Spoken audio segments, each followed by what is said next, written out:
안녕하세요. 김호준입니다. 서울시가 가구소득과 미취업기간 등을 기준으로 청년들 구직 활동을 지원하겠다며 월 50만 원 한도로 지급하는 청년수당 클린 카드라는 게 있습니다. 이 카드로 노래방, 소주방, 영화관 등도 이용 가능하다며 보수 진영에서는 진작부터 문제 삼아왔습니다. 지난달에는 구체적으로 용처 제한의 항목까지 제시했었습니다. 학원 수강료, 시험 응시료 등으로 제한해야 한다는 거죠. 이런 이슈가 있으면 보수 매체는 이 카드로 모텔까지 결제 가능하다며 제목을 뽑습니다. 그런데 말이죠. 가구 소득이 낮은 미취업 기간이 길어진 청년들이 취업이 늦어져 형편도 어렵고 스트레스 받다가 소주도 한잔하고 영화도 한 편 보고 그리고 연인과 사랑도 할 수 있어야 그게 최소한의 사람답게 사는 꼴인 거죠. 미취업이 범죄가 아닙니다.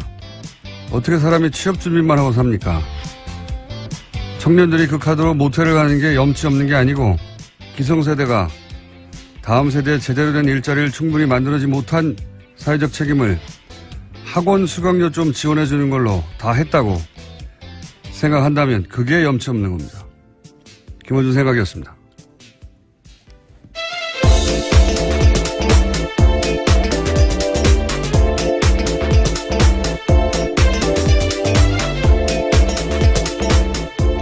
시사인의 김은지입니다. 네. 카드로 모텔도 가. 네. 이런 제목 잘 뽑아요, 보수 매체에서. 청년들 어딜 갑니까? 자기 집도 없는데. 자기들은 눈살롱 가면서. 자, 이런 뉴스 보면, 뭐랄까요. 공부하는 기계, 취업 준비하기 위한 기계, 그렇게 여기는 것 같아요. 예. 그리고 그것만 해주면 되지 뭘. 사람이 어떻게 그렇게만 삽니까? 청년을 바라보는 시각이 아주 단편적인 거죠. 그 특정 목적에 봉사하는 어떤 기계 같은 존재, 부속 같은 존재를 여기는 것 같아요. 그래서 딱 그것만 기름칠 해주면 된다. 사람이 어떻게 그렇습니까? 이걸 계속 문제 삼는 게 전, 이거 항상 보수 매체만 이런 거 문제 삼는 건지, 보수 정치인가. 자, 첫 번째 뉴스는요. 네, 사드 배치를 두고 정치권 공방도 치열했습니다. 여당인 더불어민주당은 그동안 사드 배치에 부정적이었던 점을 인식한 듯이 이번 배치가 임시라는 사실을 강조했습니다. 하지만 야3당은 사드 배치에 애매한 입장을 보였던 더불어민주당이 혼란만 부추겼다면서 비판했습니다. 자유한국당은 괴담 유포에 대한 사과를 요구했고요. 국민의당과 바른정당은 수용할 수밖에 없는 현실이라고 하면서도 더는 소모적인 논란이 없어야 한다라고 강조했습니다. 정의당은 임시 배치가 말장난에 불과하다면서 대선 공약 파기라고 비판했습니다. 정의당에서는 이렇게 주장할 수 있죠. 근데 어제 김종대 의원이 또 트럼프의 푸들로 전락했다고 그래가지고 논란이 또 한 번 됐죠. 예. 뭐 정의당은 일관되게 사드 반대를 했기 때문에 이런 얘기 할 수 있습니다. 근데 푸들로 전락했다는 좀 많이 나왔네요. 예. 요게 이제 영국의 토니 블레어가 이라크 전쟁 때 미국보다 더 적극적으로 파병했다고 해가지고 그때 이제 부시의 푸들로 불리면서 이제 푸들이라는 단어가 푸들 자체는 털 안 빠지고 좋아요. 예. 실내에서 기르기에. 그런데 그리고 나서 워싱턴 포스트가 이명박 대통령 때 또 한 번 이런 표현을 사용했어요. 이게 토니 블레어의 강력한 경쟁자, 우리가 한 표현이 아니라 스트롱 컨텐더라고 이명박 전 대통령이 부시의 푸들이다 이런 표현을 한 적이 있는데, 근데 이게 너무 좀 나간 게 사드 배치를 그러면 미국보다 더 원한다 이런 맥락이어야 하거든요. 예. 시키기 전에 한다든가. 토니 블레어가 그랬다고 푸들이라고 들었는데 이건 좀 너무 나가네요. 여간 정의당의 입장일 수도 있습니다. 당연히. 시민들도 반대할 수 있고, 시민단체도 반대할 수 있죠. 예. 진보적인 시민단체는 자기 정체성에 맞는 주장을 하는 거고요. 자, 이렇게 갈등이 있습니다. 뭐, 사실 민주사회는 갈등이 익숙해져야 돼요. 예전에 국민통합 져야 한다 이러면서 과거에는 갈등 자체를 제약시했는데, 국민통합이라는 단어가 일종의 사기였죠. 예. 정부와 다른 목소리를 내는 사람을 탄압하는. 어떻게 모두 같은 생각을 합니까? 예수님도 실패했는데 부처님도 실패하고. 여간 갈등 자체는 뭐 문제가 아닌데 갈등을 어떻게 상대하느냐, 이게 이제 장기적으로 문제가 되겠죠. 이번 정권에서도. 사드 관련해서 말들이 많습니다. 여하간. 자, 다음 뉴스는요. 네, 국정원 민간인 댓글팀 소식 계속 전해드리고 있는데요. 이번에는 국정원 퇴직자 모임 전현직 간부들한테 검찰이 구속영장 청구한 바가 있습니다. 오늘 그 소식이 나왔는데 영장이 모두 기각됐습니다. 서울중앙지법 엄인석 영장전담 부장판사가 오늘 밝힌 바인데요. 범죄 혐의는 소명되나 수사 진행 경과 등에 비춰 도망 및 증거인멸의 염려가 있다고 보기 어렵다면서 양지회 전 기획실장 노모 씨에게 청구된 구속영장을 기각했습니다. 오민석 부장판사는 우병우 영장 기각한 분 아닙니까? 네, 첫 번째 영장을 기각했던 판사입니다. 첫 번째, 두 번째 영장이 모두 기각된 바가 있는데요. 네. 아, 또 이정열 전 판사님이 소환이 돼야 되겠네요. 이게 정말 이해가 안 가네요. 일반적인 상식으로도. 이 댓글 수사야말로 증거인멸의 화신들 아니었나요, 이때까지?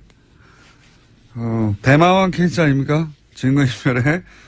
이거 뭐 개인 차원이 아니라 국정원 차원에서도 처음부터 부인하고 처음부터 자료를 내놓지 않고, 몇 년이 지나서야 TF 만들어지고 나서야 이제 조금씩 드러나는데, 실제로 근데 더욱 말이 안 되는 건, 이 양재 간부들이 수사가 진행되자 또 압수수색을 앞두고 증거를 삭제하거나 은닉하지 않았습니까? 네, 그런 혐의로 또 다른 양지의 현직 간부 박모 씨 같은 경우에도 영장이 청구가 된 바 있는데요. 이 간부 같은 경우에도 영장 기각됐습니다. 그 기각 사유에 대해서 피의자가 은닉한 물건의 증거 가치, 피의자의 주거와 가족관계 등에 비춰 피의자가 도망가거나 범행에 관한 증거를 인멸할 염려가 있다고 보기 어렵다라고 밝혔습니다. 아니, 수사를 하는 와중에도 증거를 인멸했는데 이해가 안 가네요, 저는. 이게 뭐 특별한, 우리가 법을 몰라서 그런 건지 법리에 신비스러운 부분이 있는 건지 모르겠는데, 아니, 이게 지금 수사하는 동안에도 자료를 숨기거나 은닉했는데, 이해가 안 갑니다, 저는. 검찰의 입증이 좀 더 부족하다라고 판단했을 수는 있는데요. 관련해서 검찰발로 나온 소식도 있습니다. 말씀하신 자료 삭제와 관련된 부분인데요. 검찰이 양지의 사무실에 하드디스크 압수수색했는데 여기서 문제 보고서가 삭제된 채 발견됐다라고 합니다. 복원을 그러니까요. 삭제를 했는데 포렌식을 해서 복원을 했다는 거잖아요. 예. 삭제하고 외부로 빼돌리고. 네, 그 보고서 같은 경우에는 해당 문건이 국정원 심리전단에 정기적으로 보고한 내용이 담겨 있다고 합니다.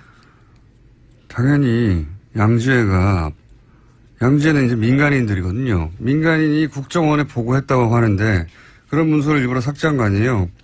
근데 이게 어떻게 그럴 만한 은닉한 물건의 증거 가치가 없다고 합니까? 보고서가 삭제됐는데 그게 나왔는데 이해가 안 가네요, 저는 잘. 서울중앙지법 영장판사 양승태 대법관의 마지막 인선에 대해서 말들이 많은데 또 한 번 논란이 되겠습니다, 이 사안은. 저희가, 이정열 판사님이 기상하시는 대로. 새벽에 전화했는데 아직 안 일어났어요? 네. 이분은 새벽에 나온 결과여서. 네. 새벽에 설마 이게 기각될 줄 몰랐기 때문에 저희가 미리 섭외를 못 해주는 우를 보고 있네요. 네. 기상하는 대로 연결 한번 해보겠습니다. 자, 다음 뉴스는요. 네, 국방부가 어제 댓글 공작 진상규명 TF를 구성했다고 합니다. 국방부는 군 사이버사령부가 2012년 대선 개입을 계획한 사이버 심리전 지침을 청와대에 보고했다는 의혹이 제기되자 TF를 구성해서 조사에 착수했다고 밝혔습니다. 뭐 보고했다는 의혹 정도가 아니죠. 보고했다는 당사자가 내가 보고했다고 했으니까 사실상 강력한 주장이 나온 건데 국정원 TF가 아시다시피 몇 달 돌아갔고 이제 사이버 사령부 부단장이었던 당사자가 이런저런 식으로 보고하고 그리고 활동을 했다는 증언이 나온 만큼 사이버 사령부도 이제 TF가 구성돼서 돌아가겠죠? 네, 청와대 국가안보실과 보고 및 협조 체계를 갖춰서 4개월 정도 활동할 예정이라고 합니다. 네, 이제 이렇게 되면 김관진 당신은 국방장관이죠. 네, 나중에 안보실장이 됐던. 사드하고도 뗄래야 뗄 수 없는, 사실상 사드는 김건진 주도하에 들어온 게 아니냐고 하는 지적이 많습니다. 그리고 새 정부가 들어서고 나서도 제대로 보고가 안 됐다고 하는 갖가지 논란의 한 중심에 있는 분인데 이번에 사이버사 댓글 공작이 공작으로 끝나는 게 아니라 당시 사인을 받고 보고했다는 문서가 나왔다는 거죠. 네, 어제 말씀드린 뉴스인데요. 청와대로 보고했다는 거죠. 몇 분이 떨고 있겠군요. 자, 다음 수는요. 네, 최순실 씨의 변호인을 맡고 있는 이경재 변호사가 정유라 씨의 변호를 더 이상 맡지 않기로 했다고 합니다. 그러니까 변호사에서 사임을 한 건데요. 이 변호사는 지난 6일에 서울중앙지검에 정 씨의 변호사를 사임하겠다는 내용의 사임계를 제출했다고 합니다. 네. 다른 내용 진행하기 전에 요즘 문자가 이게 유행이군요. 아직 황교익 선생 코너 나오지 않았는데 오늘도 역시 시원하십니다. 이런 문자 나오고 막 여기 나오시는 게스트들이 자꾸 이제 개편 시간이 다 오다 보니까 본인들의 지인들과 친인척을 이용해서 아직 방송이 아직 안 나오는데 오늘 방송도 너무 좋았어요. 이런 문자가 너무 많이 오네요. 네. 자제해 주시고요. 최순실 씨, 뭐랄까요, 이게 가족사가 반복되는 듯한 느낌 한번 이야기한 적이 있는데 1세대에서 2세대로 재산이 넘어가는 과정도 굉장히 큰 의혹들이 제기됐었죠. 최태민 씨 아들 최재석 씨가 최태민 씨의 독설서를 제기했었죠. 1세대에서 2세대로 재산이 넘어갈 때 큰 의혹이 있다. 밝혀진 바는 없습니다. 구체적인 증언이 있었었는데 저희 방송에서도 다뤘었고. 근데 2세대에서 3세대로 넘어가는 저는 이제 이게 단순히 정유라 씨와 변호인단이 서로 뜻이 맞지 않다가 아니라 2세대에서 3세대로 재산이 넘어가는 과정의 갈등, 재산 갈등이 본질적인 거라고 보여집니다. 그런 얘기도 일부 나왔었죠. 정유라 씨와 최순실 사이에 재산에 관련해서 주고받는 대화 일단락에 등장한 적이 있는데 본질적으로는 재산 갈등인 것 같아요. 어떻게 전개될지 굉장히 흥미진진한 부분이 있습니다. 네. 자, 이 뉴스는 저희가 한번 따로 집중적으로 취재를 해가지고 저희 단독이나 특종을 한번 보려고 노력해 보겠습니다. 네. 주진우 기자를 시켜서. 자, 다음 뉴스는요? 블랙리스트 관련된 뉴스도 나왔습니다. 박근혜 전 대통령의 블랙리스트 지시 의혹과 관련해서 김종덕 전 문화체육관광부 장관이 법정에 섰습니다. 여기서 박 전 대통령이 지시가 있었다라는 증언을 한 겁니다. 어제 재판 증인에 출석해서 한 말인데요. 관련해서는 구체적인 증언을 했습니다. 2015년 1월 9일에 대통령이 불러서 갔다라고 하는데요. 당시에 박 전 대통령은 영화 제작하는 사람이 문제다. 잘못된 영화를 보고 젊은이들이 잘못된 생각을 한다. 정치 편향적인 영화에 지원하면 안 된다. 관리를 잘하라. 이렇게 이야기했다라고 합니다. 이 워딩이 너무 명시적이고 구체적이에요. 영화 제작하는 사람들이 문제다. 잘못된 영화를 보고 젊은이들이 잘못된 생각을 하면 안 되니까 그런 영화 지원하면 안 된다는 거잖아요. 관리를 잘하라고 아예 말을 한 거죠. 하면 안 된다. 소위 이제 지원 배제죠. 블랙리스트. 자기들끼리는 블랙리스트란 단어를 쓰지 않고 지원을 배제한다라고 가치 중립적인 단어처럼 사용했는데 블랙리스트 이야기인 것이고 그걸 이제 장관을 처음으로 불러서 불려간 건 처음인데 처음으로 불러서 요 얘기를 지시했다는 거 아닙니까? 문체부 장관에게 그러면서 이제 정반대로 그러니 이런 영화를 지원해야 한다는 화이트리스트가 등장하죠. 아직 화이트리스트 수사는 신청이 안 된 걸로 아는데 여기에 또 모태펀드라는 게 등장합니다. 네.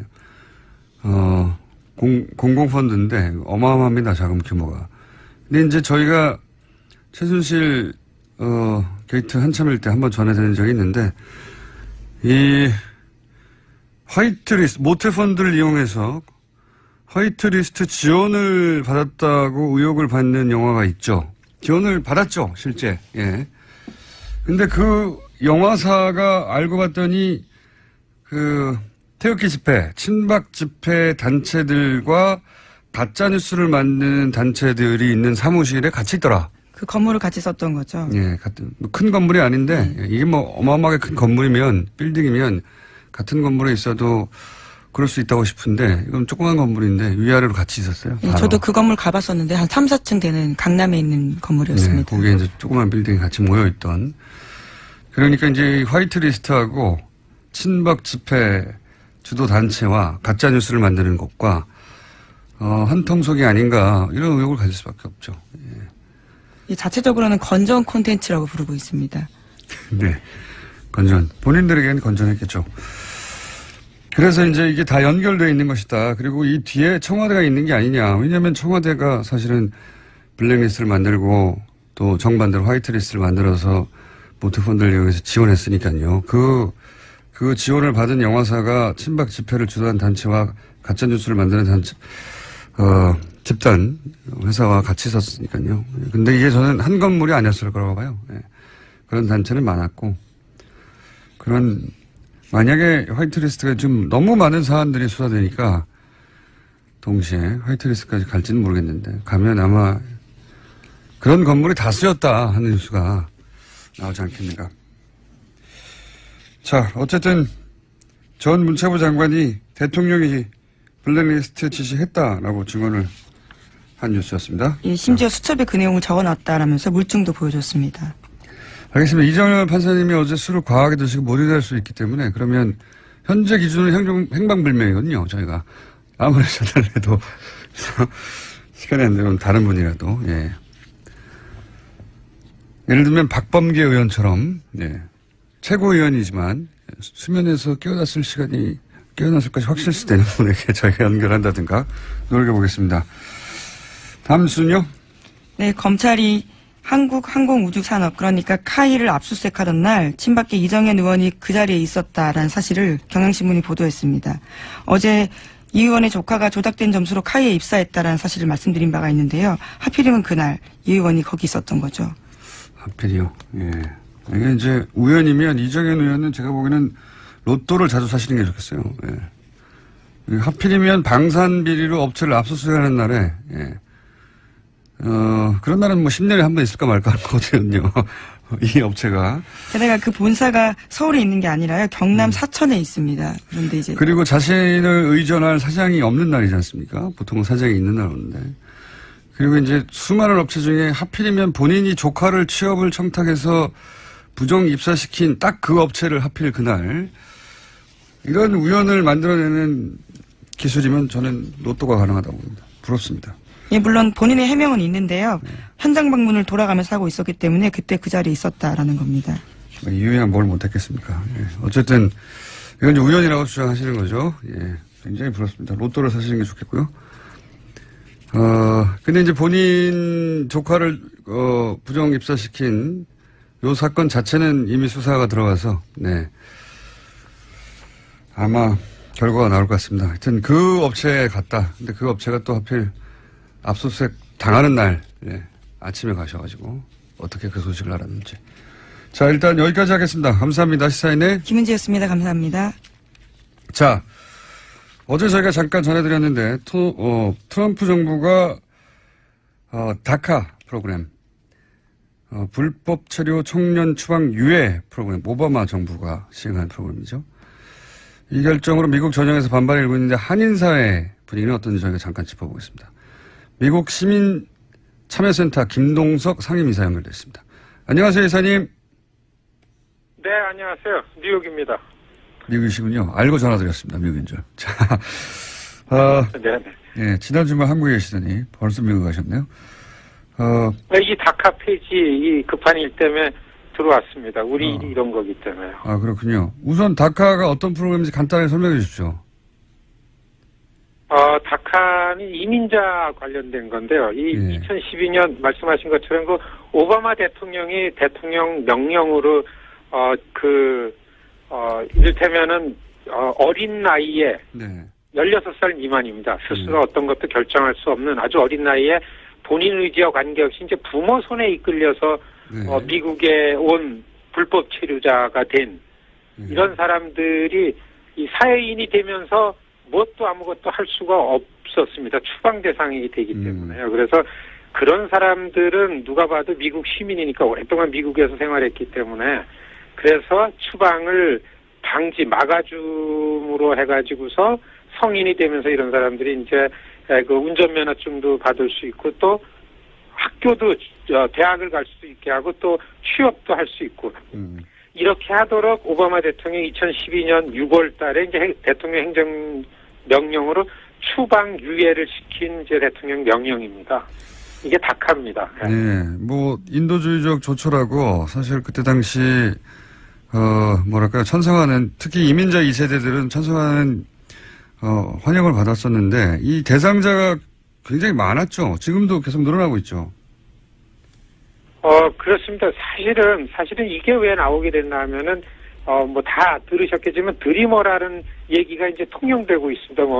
뭐나 하면은, 불법 이민자들의 자녀로 미국에 와서 교육받고 고등학교를 졸업했는데, 대학을 가려니까 이제 서류 미비자기 때문에 대학도 못 가고 이런 사람들이 1년에 거의 한 7만여 명씩 나타나는 거였어요. 2000년대 들어서. 예. 그래서 이거를 아시겠지만은 911 테러 이후에 이민자들을 의심이 간다. 그래서 이민자 그룹을 불법 이민, 합법 이민으로 나눈다. 이런 논란이 될 때 불법 이민을 추방하는데 그중에서 우리가 보호해야 될 거는 이렇게 어린 나이에 미국에 와서 계속 미국에서 교육받고 미국 생활에 익숙한데 어디 추방해도 이게 미국 시민인데 그래서 이 사람들을 드리머죠.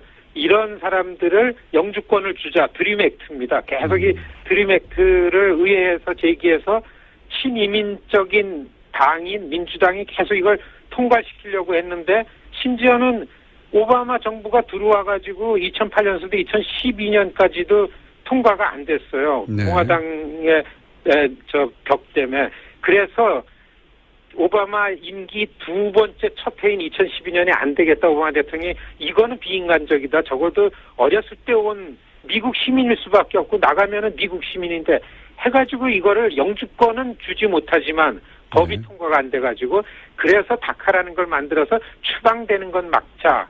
그랬던 게 이제 다카고 그래서 이렇게 만들어지고 드리머라는 말이 이렇게 해서 이제 생겨난 그렇죠. 겁니다. 아니 유치원 때 왔는데 본인은 불법의 인식조차 없고 결정권도 없는데 결국 미국 교육을 평생 받았는데 갑자기 떠나라고 하면 갈 곳도 없고요. 그래서 이제 이런 법안이 만들어진 건데 실제 그리고 또 이런 사람들이 뭐 실리콘밸리나 이런 곳에 많이 취입해서 미국 경제에도 도움이 된다 이런 인식도 있고요. 그런데 갑자기 지금 트럼프 대통령은 그 사람들도 평생 어릴 때부터 교육받아서 평생 미국에 자란 사람들 나가라는 거잖아요. 이렇게 되면 여기에 해당되는 한인의 규모는 얼마나 됩니까? 한인이 지금 이 다카 폐지에서 어제 오늘 일반 언론에 뭐 7,000명, 10,000명 그러는데요. 사실 이거는 7,000명, 10,000명은 2012년 시행될 때 추방을 면제받으려고 신고한 사람들의 숫자였습니다. 2년마다 갱신을 하는데요. 그래서 지금 이렇게 종합해보면은, 한 16,000명 이상이다라고 하는 게 맞다. 이게 이제 우리 이 한인사회 이 이민 권익운동하는 사람들이 추정하는 숫자입니다. 그리고 LA 뉴욕 한인 커뮤니티에 생각보다 굉장히 많고요. 그래서 이게 폐지되면은 한인사회도 작지 않은 이런 파장이 있고 굉장히 어려움이 오겠다. 이렇게 긴장하고 있습니다.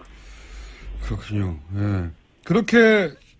그러면은 이제 그냥 추방이죠. 다른 것도 없고 6개월 유예 기간을 주고 그다음부터는 무조건 나가야 되는 거죠?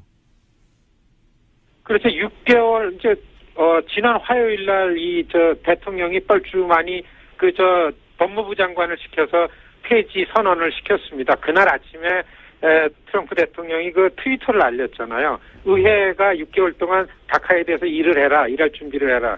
6개월 동안 어떤 대체 법안이 되지 않으면은 6개월 이후에는 이제 고스란히 이미 신고를 했습니다. 이거는 데이터베이스에 나는 불법 체류자로서 누가 여기 있다라는 걸 다 신고를 해서 혜택을 받고 있다가 고스란히 이 사람들은 그냥 추방 대상이 되어 오히려 스스로 신고한 사람들이 이제 추방 대상 명단에 확보되는 거니까.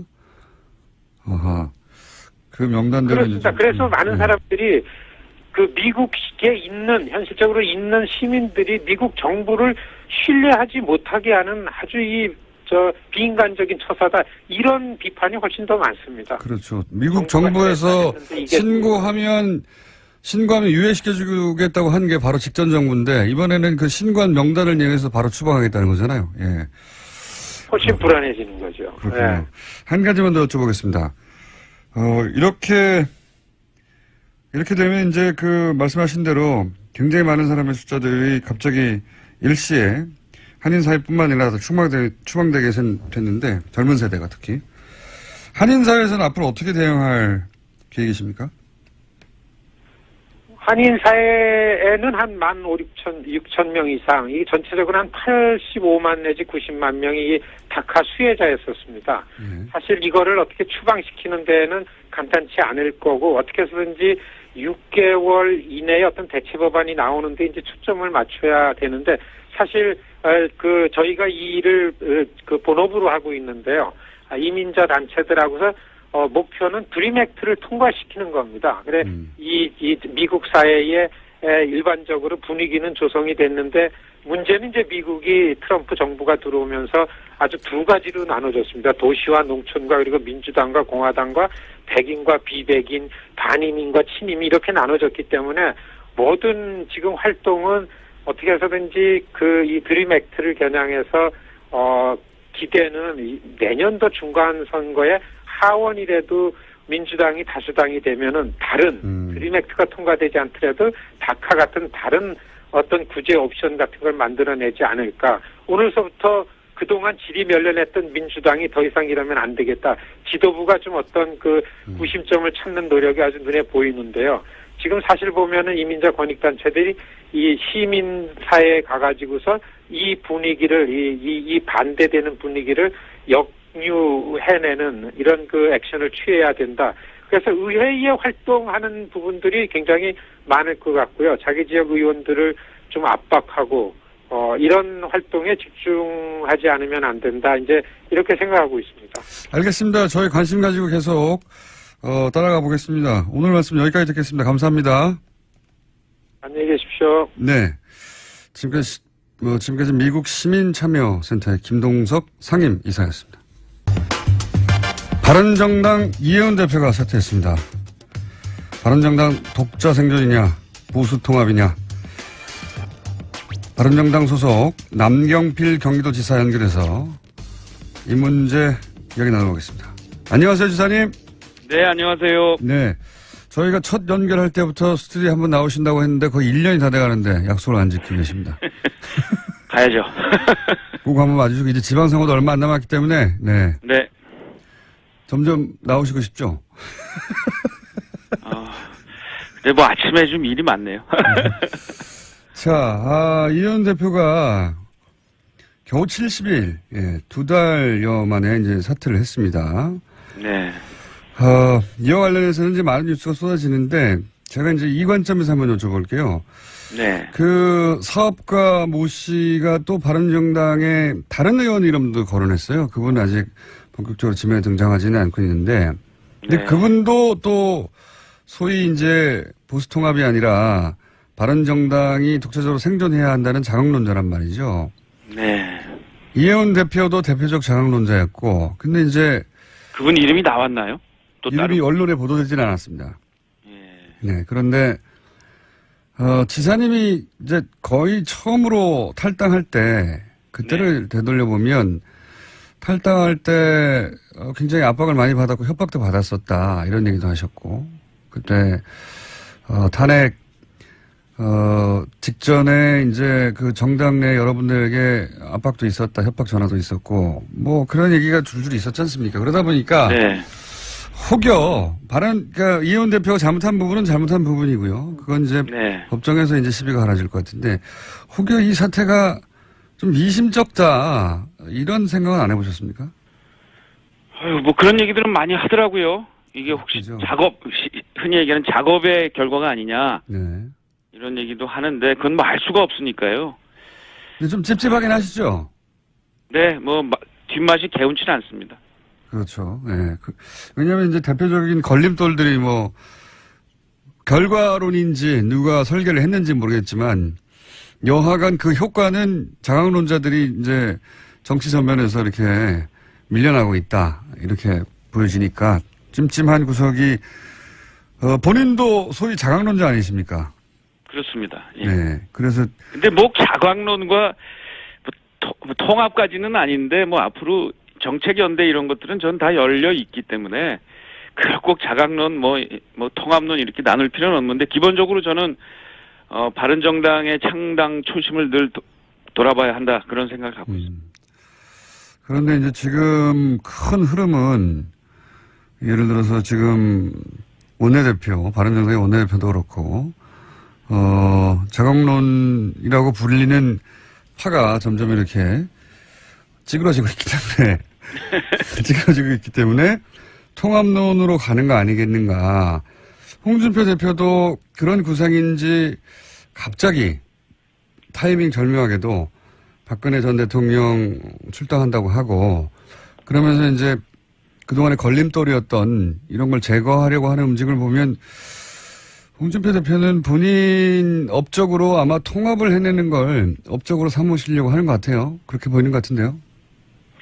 저는 근데 그 전제 조건이 네. 박근혜 대통령 출당하고 나면 무슨 통합 이런 거는 지금 저희 구성원들 이렇게 얘기 들어봐도 그런 것이 무슨 통합에 다 이 조건이 충족됐다라고 생각하는 분은 없습니다. 뭐가 더 있습니까? 그러면 애당초 얘기했던 게 사실은 자유한국 그때 새누리당 해체였거든요. 예, 그랬었죠. 그 해체라는 게 결국은 이 당에 남아 있는 적폐 과거에 이 국정농단 세력에 적극 협조했던 이런 분들을 이제 출당시켜야 되는데 그게 안 되니 나와서 새롭게 당을 건설하자 이런 취지였거든요.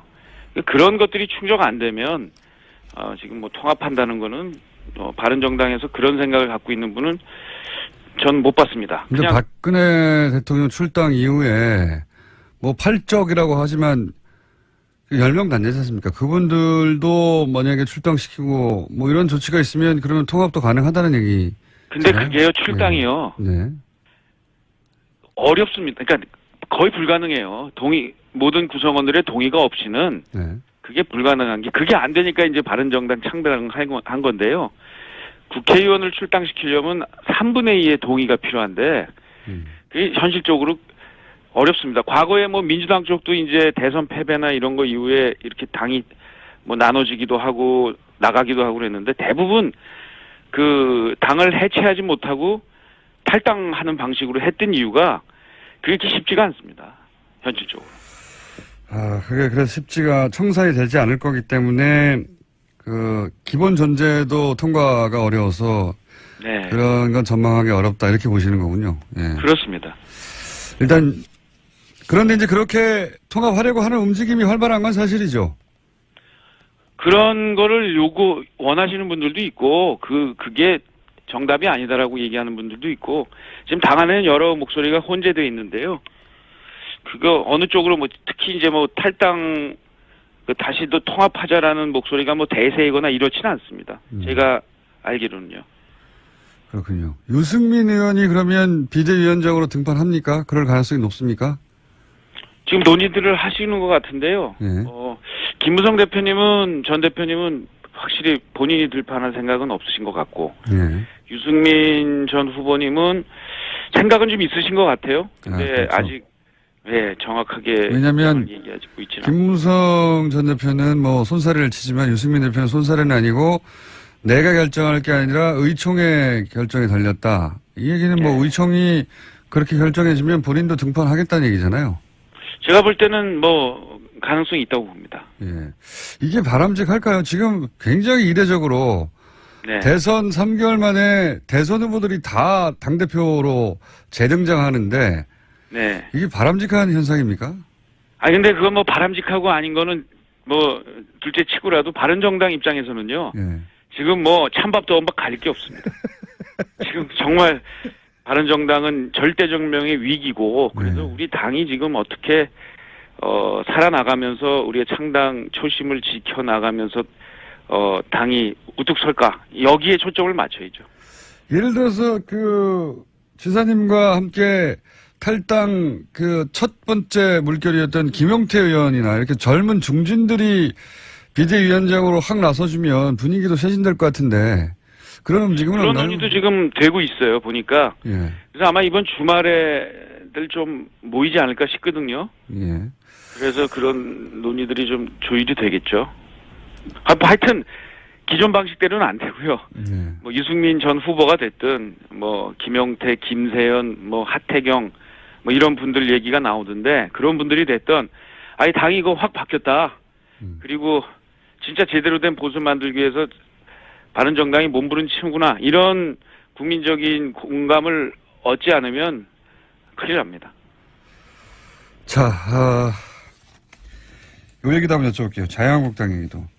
네. 자유한국당이 이제 김담겸 사장 체포영장 발부에 반발하면서 이제 보이콧하고 밖으로 나갔습니다. 아직 안 들어오고 있는데. 네. 여기에 대한 그 생각은 어떠십니까? 잘하고 있나요? 자유한국당이? 흔히 얘기하는 이제 양비론인데요. 예. 일단 책임은 일단 여당, 정부에 있다고 봅니다. 지금 공영방송 뭐 문제가 있어요. 그렇지만 그렇다고 해서 이런 방식으로 하는 거는 안 맞고요. 저는 상당히 이 뭔가 시나리오에 의해서 이 방송 장악하려는 움직임이 있지 않나 하는 의구심을 갖고 있고 그렇다 하더라도 또 이 판국의 이 국회를 깨고 나가는 것 이건 뭐 비판받아 마땅하죠. 방송 장악 말씀하셨는데 이제 이명박 뭐 전 대통령 때 하고 똑같지 않느냐고 주장하기도 하지만 한편으로 보면 또 내용이 완전히 다른 게 그때는 예를 들어서 KBS의 PD들이 이렇게 대표를 체포하고 하는 거는 말이 안 된다고 막았었고 이번에는 거꾸로 KBS나 MBC의 구성원들이 그렇게 하라는 거 아닙니까? 그러니까 완전히 문제가 다른데요. 예. 과거나 지금이나 문제가 있고요. 근데 그 문제를 푸는 방식이 이게 다 옛날에는 그 빨리 방송법 개정을 해서 네. 그 법에 따라서 하면 됩니다. 그 방송법 개정을 하는 논의를 국회에서 진지하게 하면 되는데 이게 참 웃기잖아요. 여당이 됐을 때와 야당이 됐을 때 입장이 정확하게 바뀌어요, 서로. 저 같은 경우에는 야당일 때도 지금 방송법 나와 있는 지금 하자고 하는 그 여당 혼자서는 도저히 그 방송국 사장을 임명할 수 없도록 만드는 절대 다수제인가 뭐 이런 7대 6으로 만드는 이러한 방송법 개정안을 사실 제가 냈거든요. 그러니까 야당일 때 했던 주장을 여당이 돼서 바꾸면 안 되고요.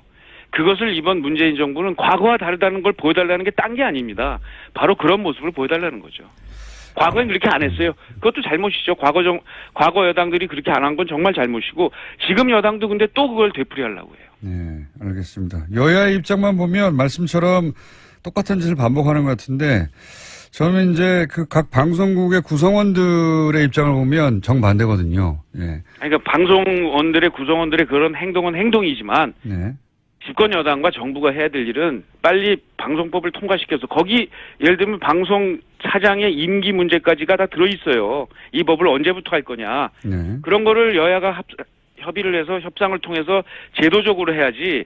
제가 볼 땐 이건 상당히 정치적인 그 의도가 집권 여당 내부에 분명히 있다고 봅니다. 알겠습니다. 방송법 관련해서는 보수 정당이 여당일 때는 통과 안 시켰죠. 그때는 또. 예. 안 했죠. 그러니까 그 잘못한 거예요. 근데 그 잘못했다고 해서 지금 집권 여당이 너네 잘못했다고 하면서 또 같은 일을 반복하려고 그러잖아요. 자기네들이 하면 돼요. 지금 야당도 지금 그 방송법에 대해서 반대 안 할 겁니다. 알겠습니다.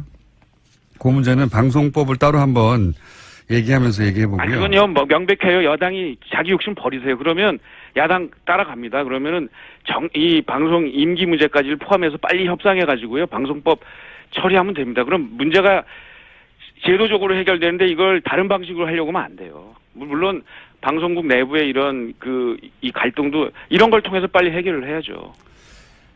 예, 저도 할 말은 있는데 요 얘기는 여기까지만 하죠. 예. 알겠습니다. 끝나지 않을 것 같으니까. 예. 요 얘기는 어떻습니까? 한 가지만 여쭤볼게요. 다른 당 얘기. 그리고 나서 다시 지사님 얘기로 돌아갈 텐데. 네. 갑자기 부상한 얘기라서 안철수 대표가 본인이 나와야 이제 소멸돼가는 정당이라고 보여지는 본인의 표현에 의하면 국민의당이 살아날 수 있다. 근데 지지율이 좀 지지부진하고 또 갑자기 호남홀대론도 꺼내고 하는데 국민의당 사정은 어떻게 지켜보고 계십니까? 뭐 거기도 저희하고 비슷하죠. 뭐 찬밥도 혼밥 가릴 게 없는 사정이었고 지금도 마찬가지인데요. 하여튼 뭐 지금은 야당 쪽에서는 어떻게 하면 생존하고 그러면서 앞으로 살아나갈 거냐에 대한 기본적인 고민을 하는 상황이기 때문에 그냥 지켜보고 있습니다. 뭐 국민들이 다 지켜보고 있죠. 남의 사정 신경 쓸 겨력이 없다. 여력이. 네. 바른정당 정말 어렵습니다 지금. 바른정당이 이제 남의 당 걱정할 지금 겨를이 없다는 말씀이신 것 같고. 요즘 근데 이제 지사님 얘기로 돌아와서. 네. 갑자기 팔굽혀 펴기 하고 이런 거. 네. 심지어는 생중계 하시고 그러는데 왜 이러십니까? 네. 그냥 하는 겁니다. 근데 이제 소통의 방식이고요. 네. 그러면서 체력도 기르고 또 정기적으로 우리 페북 친구들께 뭐 도정이나 제 생활이나 이런 거를 그냥 편안하게 말씀드리고 있습니다. 아니 그러면 그런 거만 하시지 왜 팔굽혀 펴기를 하시냐고요. 그러게요. 근데 굉장히 좋은데요. 한번 해보세요. 이게 지방선거 1년도 안 남았는데 최근에 이재명 시장 경기도지사 출마설이 나오는데 긴장하고 그러셔가지고 강한 경기도지사 이걸 보여주려고 하시는 건가요?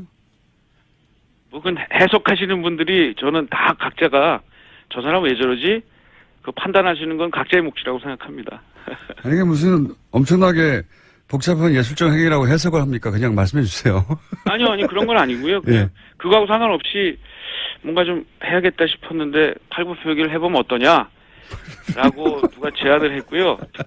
또 보니까 팔굽혀펴기 하는 분들이 꽤 많더라고요. 이렇게 라이브로.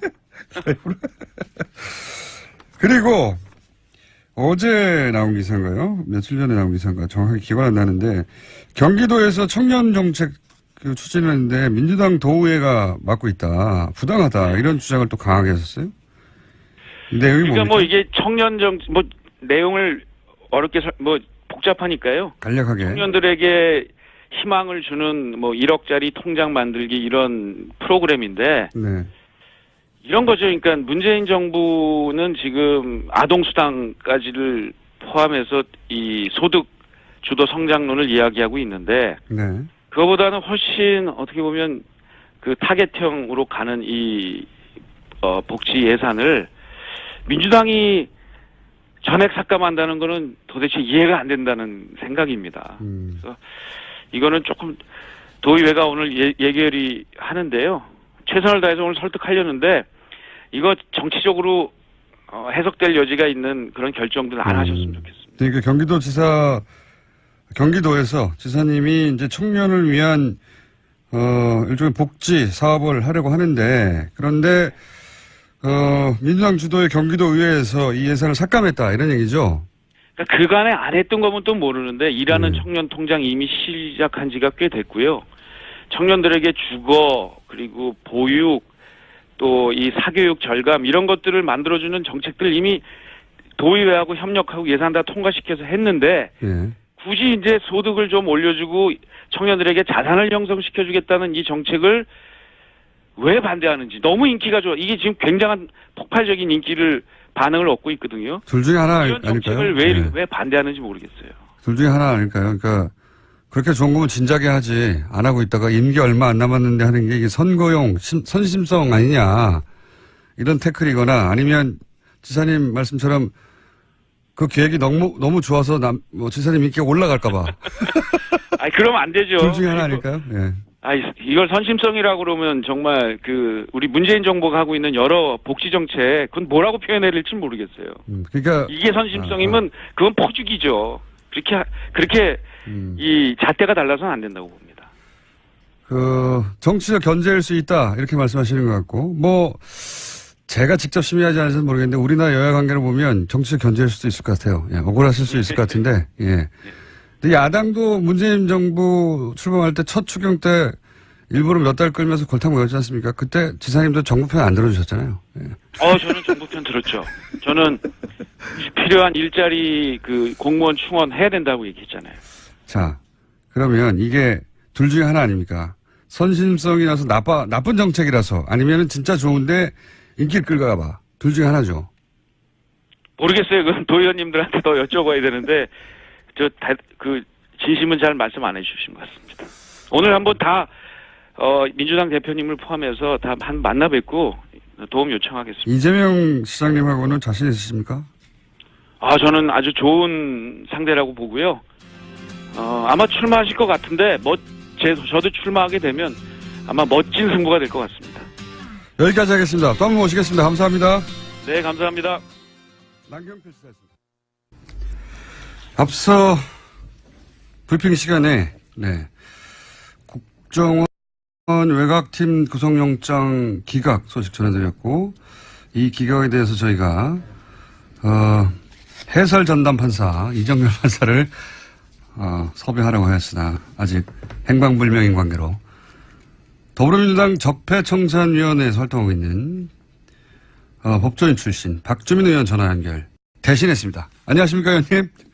예, 안녕하십니까. 네, 대타로 나오셨습니다. 네. 예, 아침에 급하게 전화 주셔가지고 깜짝 놀랐습니다. 네. 요 영장 기각건 아시죠? 네, 알고 있습니다. 예. 네. 양지회 전 기획실장 네. 등 이분에 대해서 증거인멸의 염려가 없다고 기각을 했어요. 어떻게 보십니까? 일단은 이번에 영장이 기각된 게 두 건인데요. 예. 하나는 이제 양지의 그 간부로서 이제 원세훈 전 원장과 동일한 혐의로 구속영장이 청구된 케이스고, 또 다른 간부도 양지의 현직 간부인데, 문제는 이제 두 번째 지금 말씀드리는 케이스, 박모 씨의 케이스의 경우에는 아예 범죄 혐의가 증거 은닉이에요. 그러니까요. 예. 예, 증거 인멸의 우려가 있을 경우에 구속영장이 청구되는데, 아예 혐의 자체가 증거를 인멸하고 있었다, 은닉하고 있었다라는 거였는데도 불구하고 영장을 기각했다는 것 자체가 상당히 이해가 안 되는 거죠. 그리고 굉장히 드문 케이스고요. 예. 아니, 이게, 은멸에 우려가 있다가 아니라, 은멸을 하고 있어서 지금 구속영장을 신청했는데, 예. 그런데 그 기각의 이유가 인멸할 염려가 없다. 이게 전 말이 안 되는 것 같은데, 상식적으로는. 맞습니다. 그래서 사실은 좀 그런 부분이 이해가 안 되고, 앞서 말씀드렸던 케이스인 노 씨의 경우에도 사실은 수사 진행 경과 등에 비춰봤을 때 구속의 필요성이 없다, 도주의 의료가 없다라고 하는데, 수사의 핵심은 이분들이 누구의 지시를 받았느냐도 해당이 될 것입니다. 그렇다면은 그분은 아직 수사가 제대로 진행되었다고 보기 어렵기 때문에 앞으로 더 많은 수사가 진행이 될 것이다라고 봐야 되고, 그렇다면은 이분들이 이제 윗선이라든지 이런 것들을 숨기기 위해서 도주할 우려가 오히려 있다고 봐야 되겠죠. 예. 그리고 증거인멸은 국정원은 증거인멸의 끝판왕 아닙니까, 이때까지. 네. 그래서 두 케이스 전부 다 영장 기각에 대해서 저로서는 사실 납득하기가 좀 어려운 것이 사실입니다. 양승태 대법원장의 이제 그 영장 전담 판사 마지막 인선에 대해서 네. 왜냐면 지금 이번에 그 영장을 기각하신 오민석 부장판사가 사실 우병우 영장도 기각했던 분이라서 그렇고, 또 다른 최근에 1년의 영장 기각들이 잘 납득이 안 간다고 하는 여론이 많아서 그 마지막 인선에 대해서 말들이 좀 많지 않습니까? 예. 사실은 이제 인사를 할 수 있는 범위 중에 가장 중요한 것이라고 꼽히는 것 중에 하나가 바로 영장 전담 판사들입니다. 네. 왜냐하면 영장을 발부하느냐 마느냐를 두고 수사의 어떤 그 가능성이라든지 수사가 어떤 결말을 맺는지에 대해서 많은 영향을 미친다고 판단을 하고 있기 때문인데요. 네. 근데 이제 영장 전담 판사들을 이제 사실 조금 그 법원장들이 자신의 어떤 그 말을 좀 잘 듣는 사람들로 또 한다, 이런 또 논란들도 계속 있어 왔거든요. 예. 그래서 사실은 이제 그 영장 전담 판사 이분을 이제 임명한 것이라든지 이런 것들을 두고 우려가 좀 있었었는데, 방금 말씀하셨던 것처럼 이제 우병우 전 수석에 대한 영장 기각이라든지 좀 약간 정치적인 판단을 좀 하고 있는 것 아니냐, 예, 그런 느낌이 좀 강하게 좀 들고 있습니다. 예. 이 영장 기각으로 그 외곽팀, 민간인팀 수사에 차질이 빚어질까요? 그런 우려가 있는데. 그렇습니다. 특히 이제 박모 씨의 경우에는 아예 증거를 인멸하다가 그 구속영장이 청구가 됐는데도 불구하고 구속영장이 기각됐기 때문에, 일단은 다른 관여자들도 전혀 이제 두려움 없이 증거인멸이라든지 이런 것들을 할 수도 있을 것이고요. 그렇죠. 또 예. 지속적으로 이제 만나서 서로 말을 맞춘다든지 하는 것도 할 수 있게 된 것이죠. 그렇죠. 그리고 예. 윗선에 대한 수사나 이런 것들을 하려면은 집중적인 조사, 이렇게 필요한데, 이제 영장이 기각되면서 이제 수사를 그렇게 속도를 내기가 어려운 상황을 맞이했다고도 볼 수 있거든요. 그래서, 여러 측면에서 수사는 상당히 좀 어려워지는 것 아닌가라고 걱정이 좀 됩니다. 예. 그 마지막 질문인데 혹시 증거인멸을 하다가 붙잡혀서 구속영장이 청구됐는데 증거인멸할 염려가 없다고 풀려나는 경우를 보신 적 있습니까? 저는 솔직히 본 적이 없고요. 그리고 대부분의 아주 흔한 범죄들도 뭔가 다른 공모자들이 있다고 의심이 될 경우에는 웬만하면 영장이 좀 발부가 되면서 다른 공모자들에 대한 수사가 신속하게 진행될 수 있도록 해줍니다. 예. 그런데 이 경우에는 아까 말씀드렸던 것처럼 윗선이라든지 또 보다 많은 관계자들이 있을 것이다. 이렇게 판단이 되는 사건이잖아요. 그러면 사실은 이제 구속영장을 발부해줘서 수사의 편의를 좀 봐주는 그런 관행들이 있는데 그런 관행들이 좀 비춰봤을 때도 좀 거리가 먼 판단이죠. 예. 알겠습니다. 오늘 여기까지 하고요. 예. 갑자기 저희가 연락드렸는데 일어나 주셔서 감사하고. 예. 다음에도 이정현 판사님이 연결되면 대타로 부탁드립니다. 오늘 와서 감사합니다. 예. 네. 급히 저희가 섭외했는데 응해주신 더불어민주당 적폐청산위원회 박주민 의원이었습니다. 천둥번개 시간입니다. 네. 천둥번개 시간인데 저희 PD가 이 방송만 시작되면 자기가 이 방송에 빠져가지고 천둥번개를 잊어버려요. 예. 오늘은 꼭 천둥번개가 정확한 시간에 내려치기를 간절히 기원하면서 안원구 전 대구지방국세청장님 나오셨습니다. 안녕하십니까. 안녕하십니까. 네. 다른 이야기 하기 전에 저희가 이 코너를 진행하면 문자가 참 많이 옵니다. 어떤 문자가 오냐면 어떻게 후원을 할 수 있냐. 사비로 맨날 이 재산 추적을 하고 해외를 다니시니까. 예. 근데 이제 방법이 없었거든요. 방법이 없어요, 실제로. 예. 네. 개인이 기부를 할 수도 없고 방법이 나왔습니다. 책을 쓰셨어요. 책을 쓰셨는데 책 내용이 나온 다음에 천둥번개가 쳐야 되는데 책을 쓰셨는데 이 책이 또 오늘 이야기할 주제하고 딱 또 연결이 됩니다. 국세청은 정의로운가? 무서운 이야기입니다. 국세청은 과연 정의로운가? 국세청을 가장 잘하는 분이 국세청을 해부했어요. 예. 그러면서 최순실 은닉재산 프로파일링이 다 여기 엮여서 들어갑니다. 그죠? 예. 네. 자랑스러우십니까? 제 입으로 그렇긴 그렇고, 우리 공장장님도 그 저수지 게임이라고 만들지 않았습니까? 자랑스러우십니까? 저는, 그 얘기는 제가 방송 중에, 제가 제작자라서 이해 충돌이라고 하는 용어가 있잖아요. 그래서 제가 할 수가 없는데. 저도 제 책 이야기는 저수지 게임 이야기로 대신하겠습니다. 뭔가 이렇게 주고받는 느낌인데. 약간 이 책은, 안원구 청장님이 그동안 민간인으로 그냥 사비로 쭉 이어온, 예, 활동을 압축하기도 했고, 그리고 또 지금 국세청 국정원 TF처럼 국세청 TF도 만든다고 하잖아요. 예, 지금 만들어서 활동한다고 하고 있습니다. 예. 근데 이제 하고 연결돼서 국세청 TF가 과연 성과를 낼 수 있을까에 대한 우려가 많으시다고. 예. 왜 그렇습니까? 사실 이제 국세청에서도 지금 그 TF를 만들어서 과거의 그 정치적 세무조사라든지 또 세간의 문제가 태광시럽 같은 거. 예. 예. 이런 건들에 대해서 이제 한번 새로 점검하고 앞으로 이제 그런 일을 하지 말자는 취지에서 지금 맞는 것 같은데 이게 사실은 이 밖으로 이렇게 이야기할 일이 아니고 우선은 내부적으로 제일 잘 아는 사람들이 국세청 내부인들이지 않습니까? 그렇죠. 그때 굉장히 어렵잖아요. 국세청 업무를. 그래서 그런 그 내부에서 이 문제를 스스로 자각하고 반성하지 않으면은 밖에서는 사실 알 수가 없죠.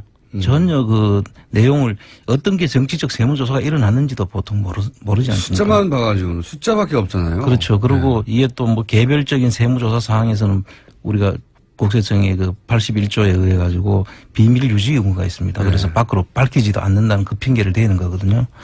그래서 제일 중요한 거는 본인들이 직접 제일 잘 아니까 내부에서 이것을 다 파헤치고. 근데 그게 좋은 방법이지만 그게 잘 안 되지 않습니까? 그래서 이제 걱정이죠. 그러면 국세청 출신으로 구성된 TF가 외부에서 투입되는 게 제일 좋은 방법이네요. 이제 뭐 그렇게 될 수 있다면 참 그것도 큰 좋은 방법이 되겠죠. 예. 예를 들어서 안원구 원장님 같은. 그 말씀을 하시고 싶어서 자 번개. 부터 지나갔네요. 자, 혹여 국세청 출신이 아닌데 TF에 참여하게 되는 분들은 반드시 국세청은 정의로운 거에 책을 읽으시고 그리고 국세청 내부의 눈으로 국세청을 대해부한 뭐가 문제인지 궁금하신 분들 혹은 그 과정에서 최순실 은닉 재산이 어떤 식으로 숨겨졌는지 은닉되었는지를 도표도 있네요. 막 예. 제대로 이해하시고 싶은 분들은 예, 안원구 청장님이 책을 썼습니다. 국세청은 정의로운가. 예. 자, 후원하시고 싶은 분들은 이 책을 사는 방법이 있다. 제가 알려드리고요. 예. 책 재미 있습니까? 제 입으로는 그렇고 저수지 게임 재미있습니까? 재밌어요. 많은 분들이 재밌다고 해요. 네. 네. 사실은 이 책과 그 영화의 목적은 똑같아요. 예. 예. 그렇습니다. 단순히 문제 제기를 하는 게 아니라 범위를 잡자는 거죠. 그렇습니다. 범위를 잡자는 것이고, 예. 자, 번개 한번. 범위를 잡자. 예. 자, 그러면서 이제 그 TF를 구성한 이유가 결국은 과거에 세무조사 중에 이게 정상적인 세무조사가 아니라 반대편을 치기 위해서 정치적으로 만든 세무조사를 그렇습니다. 차단내려고 하는 건데 그 대표적인 사례가 바로 본인이 연루되었던 예. 태광실업 세무조사. 이 태광실업 세무조사는 시작할 때만 해도 그 이후에 한국 정치사를 이렇게 바꿔버릴 줄 몰랐죠. 그렇습니다. 예. 정치사를 바꿔버렸습니다. 노무현 대통령 서거하셨고 지금 문재인 대통령의 정치 출마 다짐 뭐랄까요 결심도 거기서 시작된 거거든요. 그렇습니다. 네. 예. 이 정부를 탄생시킨 첫 출발이 했던 사건이에요. 이게. 그렇습니다. 예. 예. 그런데 그 사건의 한가운데 안원구 청장님이 계셨기 때문에 예, 이 사건은 근데 그 중요도만큼 세상에 별로 알려지지가 않았어요. 왜냐면 예. 지난 정권이 엄청나게 막으려고 했거든요. 이거를. 그렇습니다. 알려지는 걸. 예. 예를 들면 2012년 대선 한 2달 전쯤에 정기국회 국정감사가 있었는데. 그렇습니다. 그때 청장님을 이제 불러서 예. 증인으로 채택하고자 했죠. 그렇습니다. 그때 얘기 좀 해주십시오. 지금 자유한국당이 지금 현재 그 정기국회를 보이콧하고 있지 않습니까? 네. 곧 지금 국정감사를 앞두고 있는데 그 국정감사를 앞두면은 그 각 당에서 필요한 증인들을 신청하게 돼 있습니다. 그렇죠. 근데 그 증인 신청으로 그 당시에 이상득 전 그 의원하고 그다음에 이재용 부회장 삼성에 그리고 이제 저를 이제 이 태광실업 세무조사 때문에 네. 민주당에서 증인으로 채택을 했었습니다. 근데 그 당시에 이제 증인으로 나와줄 수 있느냐 그래서 제가 나가겠다고 했죠. 네. 그런데 그 당시 자유한국당의 전신 새누리당이죠. 네. 그 새누리당에서 이상득 이재용까지는 되지만 안원구는 절대 안 된다고 하는 거예요. 심지어 그러니까 당시 현직 대통령 이명박 대통령의 형은 되는데 예.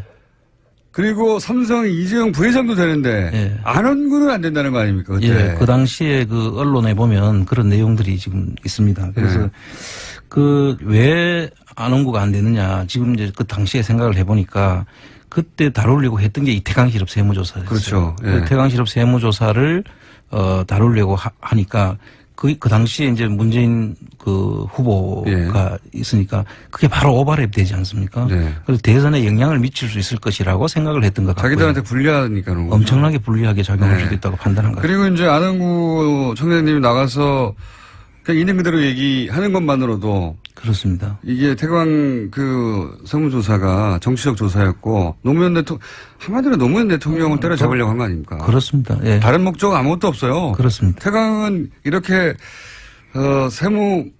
국세청이 전방위로 나서서 관심을 가질 만한 사이즈의 회사가 아니잖아요. 그렇습니다. 예. 네. 한 600이 밖에 회사였고 예. 저쪽 부산도 외곽이 김해 쪽에 있는 회사였죠. 그런데 이제 노무현 대통령을 때려잡으려고 하다가 결국 여기까지 가서 태광 실업을 조사하라고 실제 이루어졌죠. 예. 그래서 이제 그 당시 그 내용을 진실을 이제 밝히기 위해서 네. 그 당시 안민석 의원이 이제 그 태광 실업 그 당시만 하더라도 안민석 의원이 참 안 알려진. 그렇습니다. 예, 그 당시에 제가 와서 그 문제를 자기가 파헤쳐 보시겠다고 그래서 제대로 파헤칠까 의구심도 있고 그랬지만 열심히 그때도 하더라고요. 네. 그래서 열심히는 항상 해왔어요. 그분이. 예, 그래서 그분이 그때 파헤치기 위해서 증인을 신청하길래 제가 응했는데 결국은 증인이 채택이 안 됐습니다. 그 과정이 또 드라마틱하지 않습니까? 증인 채택을 했고 안 돼 가지고 네. 그 당시에 동영상을 제가 가지고 있던 그 한상률하고 저하고 대질신문하는 네. 그 동영상을 태광 실업에 제가 하려고 했다는 네. 나를 하려고 했다고 하는 그 동영상이 있었습니다. 네. 그 동영상을 지금도 유튜브에 돌고 있죠. 그 내용을 이제 틀었습니다. 그 당시에. 그러니까 이제 그때 새누리당 의원들이 강력하게 반발을 했죠. 증인 채택을 안 했는데 결과적으로 내 동영상이 도니까 증인을 채택한 거 아니냐. 그리고 더더욱 좋은 증인 채택은 필요 없다고. 예. 그랬고. 그래서 그 다음에 이제 제가 국감장에 이제 안민석 의원이 차 한잔 하자고 해서 갔다가 국감장을 올라가게 됩니다. 그 당시에 최재성 의원하고 네. 그 다음에 안민석 의원, 박원석 의원, 김현미 의원 네. 그때 이제 그분들하고 차 한잔 하자고 해서 국감장에 좀 내한테 자문을 구할 게 있다고 해서 그 국감장을 올라가는데 난리가 났어요. 어떻게 생각을 내놨습니까? 그 당시에 들어가는데 이제 방호원이 안홍무다 그러면서 감을 지는 거예요. 그래서 내가 이게 뭐지 하고 이제 네. 들어가는데 엘리베이터 꺼 이런 소리가 들리더라고요. 국감장 들어가려고. 국감장 그러는데. 들어가는데. 네. 그리고 국회의원들하고 같이 들어가는 거예요. 네. 피감 기관에서 네. 감사를 하려는 국회의원들하고 같이 이제 피감 기관은 국세청이죠. 국세청이죠. 네. 그런데 엘리베이터 본인이 평생 일한 국세청. 그렇습니다. 네. 너무 참담했는데요. 그 당시에. 국세청에서 들어가려고 했는데 안원구다 하더니 갑자기 엘리베이터를 끄라고 감을 치면서 엘리베이터가 이제 꺼졌죠. 국세청에서 꺼지고 나니까 꺼버렸어요? 어디서 나타났는지 네. 국세청 직원들이 계단을 이제 올라갈 수 있는 계단이 이제 엘리베이터와 계단밖에 없는데 그렇죠. 그 계단을 다 막아선 거예요. 전 직원들을 안원구 동원해서. 못 들어오게.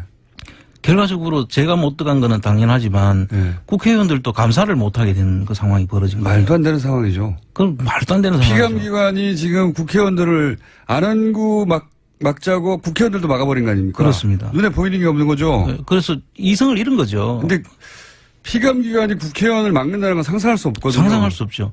그런데 그 장면들이 그 당시에 그 국감장이니까 기자들이 많았지 않겠습니까? 엄청나게 많았겠죠. 그 기자들이 다 내려와서 다 촬영을 하고 다 찍었죠. 대단한 특종인데. 예, 엄청난 특종인데 기사화된 적이 한 줄도 없은 거예요.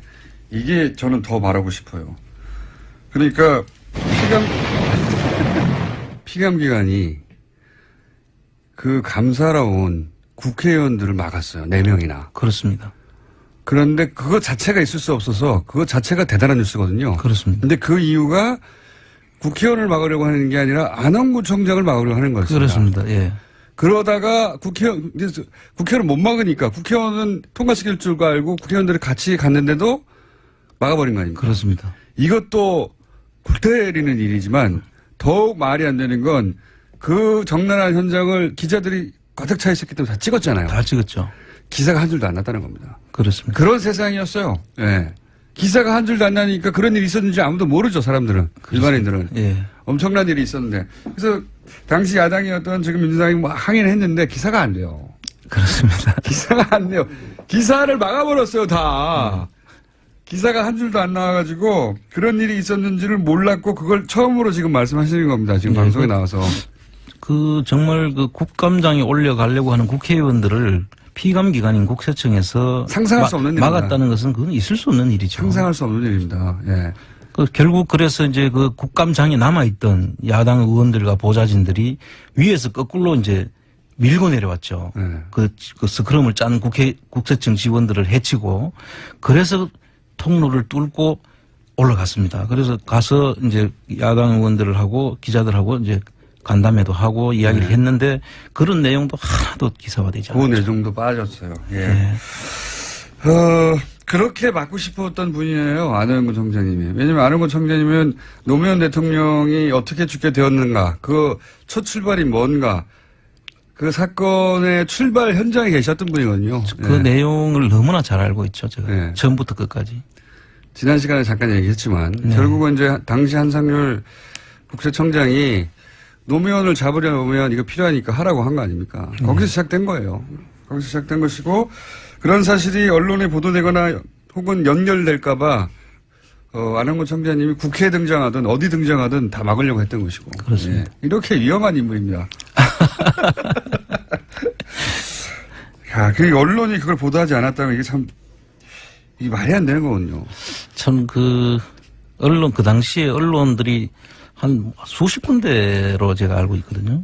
국세청 국감이니까요. 예. 근데 이제 그 언론사에서도 이제 언론사도 역시 이제 공적인 기능을 하지만 역시 여기도 기업이거든요. 예. 그래서 이제 국세청은 두려워하는 거죠. 그러니까 그거를 국세청 단독으로는 이런 판단을 못 해요. 국세청이 뭐라고 갑자기 국회의원들 몇 명이 와서 피감기관에 대해서 감사한다는데 그걸 막습니까? 국세청의 기업이 도려운 존재라는 걸 알고 있는 위에서 국세청한테 시켰겠죠, 당연히. 뭐 그렇게도 생각할 수 있죠. 국세청이 어떻게 자체 판단으로 그렇게 할 수 그 없었습니다. 수많은 기자들과 국회의원들을 다 막아버립니다. 그렇게 판단했다면은 그건 정말 어리석은 사람들이죠. 어리석은 사람들이지만 그때는 막았잖아요. 예. 막내 성공했고 이거 지금 5년 지나가지고 뉴스 공장에서 얘기하시지 않습니까?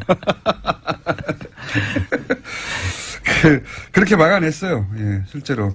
당시 언론도 기업이라고 말씀하셨는데 그러니까 이 세금 가지고 이제 언론에 이제 세금 관련을 막 국세청이 파면 언론도 이제 걸릴 게 많다.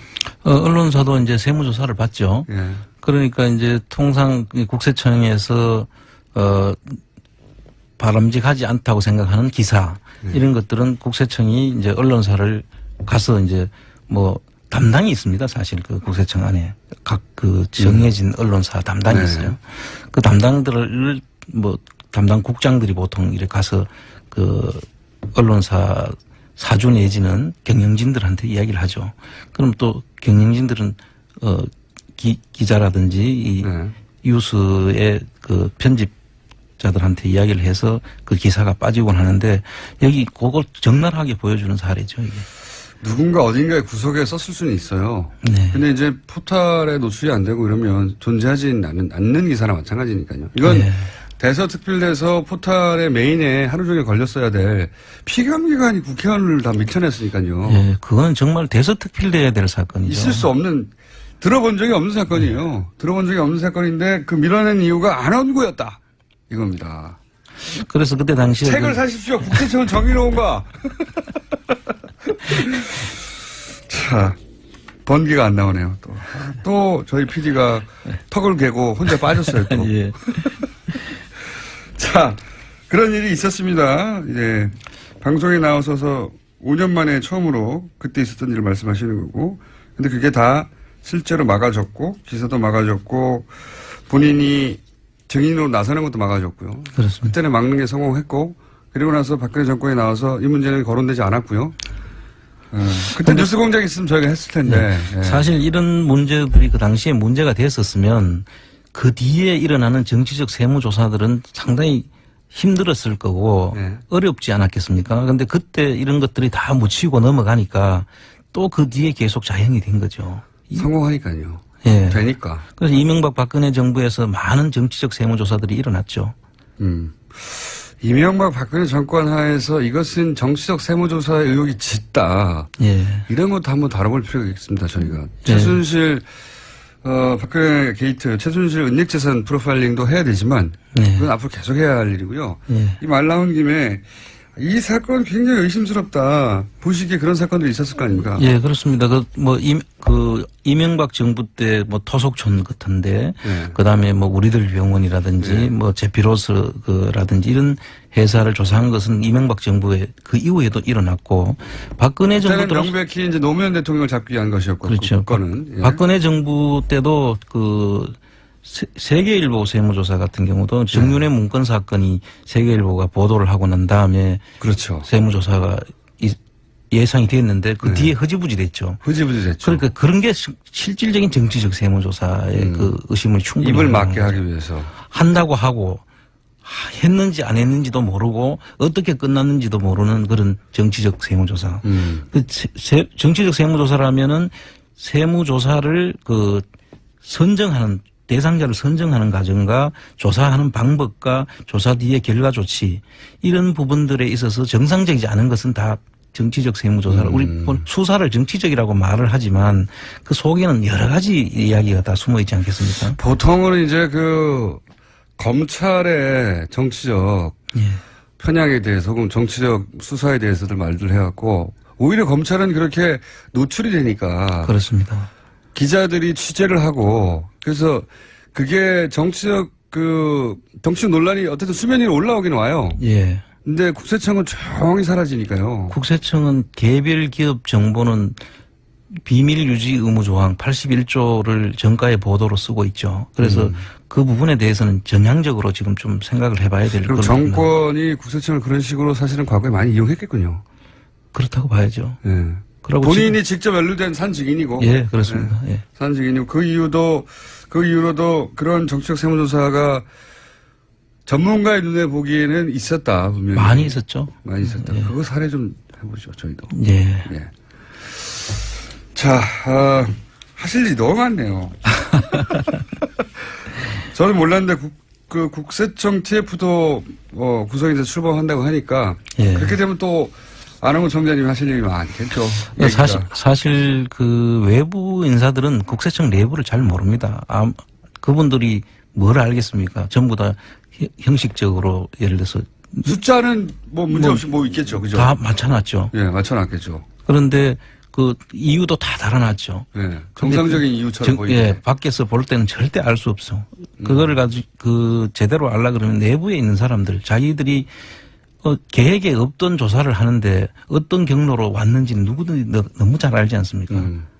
국세청의 아주 은밀한 비밀이군요, 이거. 그렇습니다. 그래서 이런 부분들은 그 내부에서 자각과 자성이 없으면은 절대 밝힐 수 없는 등이에요. 근데 이제 스스로 개혁한다는 건 굉장히 어려운 일이라 외부의 힘이 필요한데, 근데 그게 국세청 출신이어야 한다, 기본적으로. 예, 그 내용을 잘 아는 사람이 하지 않고는 정상적인 개혁이 이루어질 수가 없다. 저는 그렇게. 그게 나다! 그리고 책도 사라! 국세청은 정해놓은 거야. 네. 오늘 주제는 여기까지. 결론은 책을 사라. 제가 그동안 죄송했거든요, 실제. 저희 출연도 얼마 안 되는데 도와드릴 방법도 없고 고민이 많았어요. 네. 저도 한마디 하겠습니다. 저수지 게임 많이 보라고. 여기까지 하겠습니다. 예. 안홍구 전 대구지방국세청장이었습니다. 감사합니다. 예, 감사합니다. 불친절한 AS. 효과음을 내려면 타이밍을 좀 맞춰라. 저희 PD한테 오는 문자인 것 같습니다. 이 뒤에 6등 문자가 붙어 있겠죠. 어제 저수지 게임을 보러 갔는데 공장장 얼굴이 풀스크린으로 잡히는 순간 관객들이 다 웃었습니다. 저도 빵 터졌거든요. 네. 저도 그렇게 나올 줄 몰랐습니다. 아주 짧게 한 컷만 나오는데 부끄럽습니다. 저 아일랜드 아킬섬에서 엽서 보낸 햄입니다. 어차피 길게 써도 안 읽어줄 것 같아서 세 줄 썼어요. 잘하셨어요? 예. 시사요정 인형 만들자는 의견에 동의합니다. 차 안에 두면 잡귀신을 물리칠 것 같습니다. 자, 이거 아주 좋습니다. 그러면 알아서 만들어 보세요. 예. 이 댓글 부대가 요새 유행이에요. 예. 원정우 씨에 이어서 황교익 선생님 댓글 부대 오늘 아침에 등장한 거 아십니까? 아침 8시 8분에 선생님 가을 전어에 대한 설명 잘 들었어요.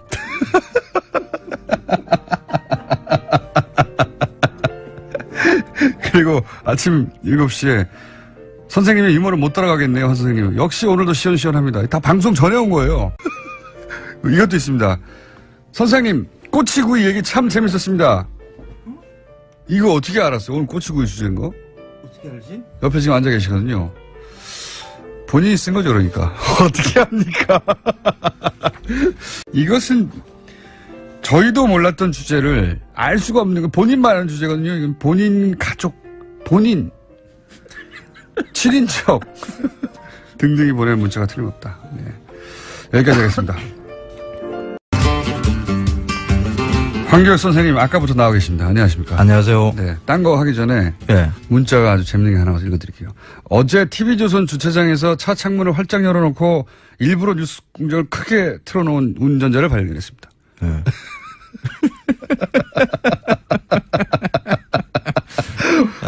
마음이 울컥했습니다라고 문자 보냈어요. 재밌는 분이네요. 네. 근데 진짜 그거 꼬치구이 오늘 이야기한다. 누구한테 얘기하셨어요? 작가하고 저하고 밖에 모르죠.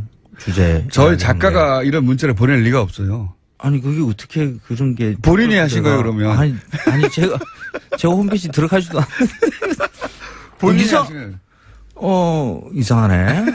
내가 도청당하고 있는 거 아닌가 하는 그런 불길한 느낌. 제 생각에는 말이죠. 앞으로 예. 이 문자를 저희가 슬렁슬렁 모르는데 전수조사를 좀 해야 되겠어요. 전수조사를 해가지고 친인척들이나 알바들을. 자, 꼬치구이. 꼬치구이가 왜 등장했습니까? 문재인 대통령이 러시아 네. 순방을 했어요. 네. 그래서 거기서 9개의 다리를 놓겠다. 네, 러시아와의 예. 관계를 국방정책 이야기를 뭐 이러면서. 했었는데 러시아와 우리가 그렇게 좀 전쟁 이후에 그렇게 좀 먼 관계로 문화적으로 이렇게 연결이 안 돼 있는 것으로 보통 많이 굉장히 멀리 느끼죠. 네. 생각을 해요. 그런데 러시아에서 가장 흔히 먹는 고기구이가 고기요? 우리 제사상에도 오르는 음식이다라는 것을. 아, 그래요? 예. 그걸 갖다가 설명드리려고. 그래요? 러시아 음식이 우리 제사상에 올라가요? 뭡니까? 네. 사슬릭이라고 아시죠? 러시아나 우즈벡이나 몽골이나 이쪽에서 흔히 먹는 고기를 꼬챙이에 겨워서 이렇게 구워서 먹는. 꼬치구이 아닙니까? 꼬치구이. 그렇죠. 예. 그걸 사슬릭이라고 이야기를 합니다. 꼬치구이는 터키도 먹고요. 그렇죠? 그렇습니다. 네. 그쪽에서도 사슬릭이라 그러고요. 아랍권에서도 사슬릭이라 맞습니다. 그러고. 그러니까 구대륙, 유라시아 대륙에, 그러니까 중국도 물론 꼬치구이들이 있지만 그쪽은 사슬릭이라는 말은 쓰지를 않는데 유라시아 대륙, 구대륙의 문명권에 있는 고기구이들, 꼬치에 구워서 먹는 거 이거 다 사슬릭이라고 이게 이야기해요. 우리가 중앙아시아 쪽에서 왔으니까. 그렇죠. 근데 이 사슬릭이라는 음식이 조선의 문헌에 등장을 하는 게 이런 식으로 등장을 해요. 설화역, 설리적, 설화역적 이런 식으로 등장을 해요. 사슬릭 발음이 그렇게 변한 겁니까? 그렇죠. 그러니까 사슬릭이라는 말은 들었는데 그걸 이제 외려우니까 이렇게 표기를 하려고 그러니까 뭔가 이렇게도 들리고 저렇게도 들리는 거죠. 음차해가지고. 그렇죠. 그래서 표기 방법이 설화역, 설리적, 설야적 이런 식으로 다양하게 이렇게 적어놔요. 그래서 그걸 한국 전통 음식을 연구한다는 분들이 보면 조금 엉뚱한 해석들을 가해요. 그래서 눈설자가 있으니까 눈 오는 밤에 구워 먹는 고기고. 한자만으로 이제 하는 거죠. 그렇죠. 중국의 난로회의 풍습이 어쩌고 이런, 아니요. 음가를 딴 거네요, 그냥. 그렇죠. 사슬릭을, 그냥 들리는 대로 뭔가 한자로 적다 보니까 그렇게 설리적, 설화역 이런 식으로, 여러 가지 명칭이 등장하게 그렇죠. 됐다. 그래서, 설화역의 산림경제나 규합청소 등에 나오는 그 조리법을 보면 이 사슬릭 조리법 그대로예요. 설화적을 중국식으로 발음하면 어떻게 되나? 글쎄요. 그러면 사슬릭이 비쌀지도 모릅니다. 그렇죠. 그럴 수도 있겠네요. 네. 꼬챙이에 고기를 개어서 이게 불에 굽는데, 굽고, 양념을 발라서 이렇게 굽고 하는 걸, 처음에는 굽다가, 물에 담그고 다시 굽고, 물에 담그고 굽고, 이걸 3번 반복하는 것으로 이렇게 나와 있어요. 그러니까, 물에 굽는 물에 넣는다는 것을 또 전통 음식 연구하시는 분들이 또 그걸 고기를 부드럽게 하기 위해서 뭐 막 이렇게 풀어놨는데 그런 거하고 전혀 관계 없고요. 그 예전에 불의 사정을 보면 뭐 장작불이나 숯불이 있거든요. 약하니까 불이. 그렇죠. 불이 좀 거칠죠. 우리가 이제 의도하는 그런 불들로 만들지를 못하죠. 그런데 또 옛날에 그 고기들은 요즘처럼 뭐 마블링이 있고 연하고 이러지 않거든요. 이게 질기죠. 그래서 큼직큼직하게 잘려질 수밖에 없어요. 뭐 칼도 좋은 게 아니니까. 그렇죠. 그래서 끝은 타고 속은 안 익을 수 있죠. 그래서 물에 넣어서 털어냈군요. 그렇죠. 그러니까 끝이 타는 것을 방지하기 위한 방법이죠. 그러니까 요즘에 뭐 스프레이가 있다 그러면처럼 그 스프레이로 가지고 이렇게 뿌리고 뭐 이렇게 했겠죠.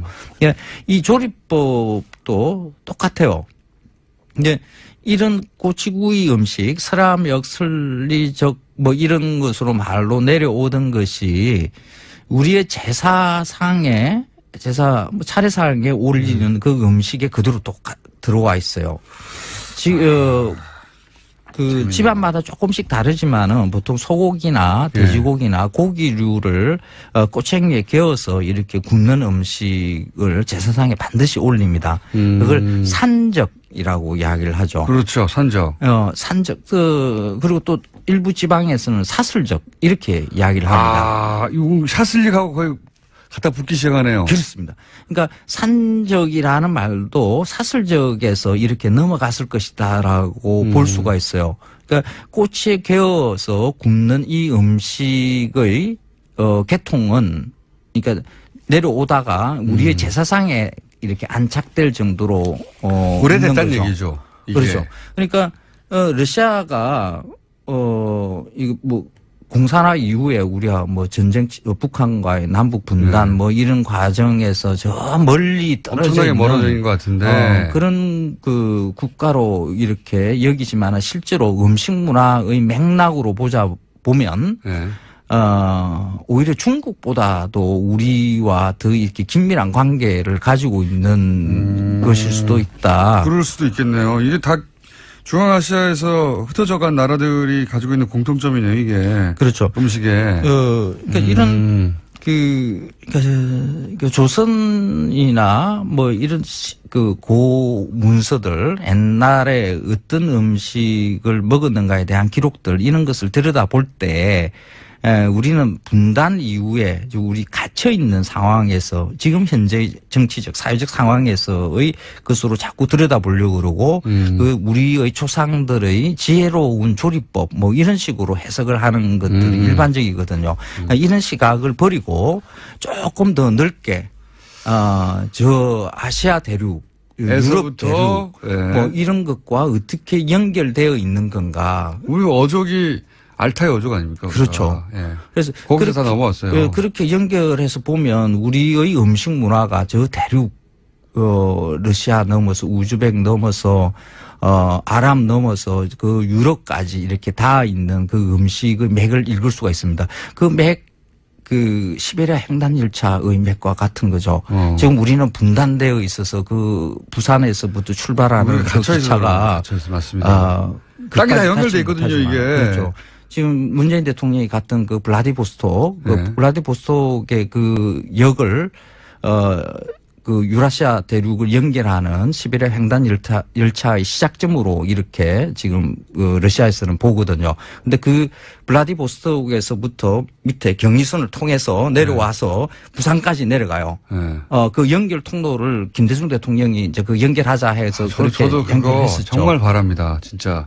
땅이 연결되지 않아서 우리가 정신도 고립되거든요. 그렇죠. 섬처럼 사고예요. 그 블라디보스톡. 항상 주장하는 겁니다, 저도. 블라디보스톡에 가면 거기서 이야기하는 도시의 이미지를 아시아의 시작, 유럽의 끝 이렇게 이야기를 해요. 아시아의 시작.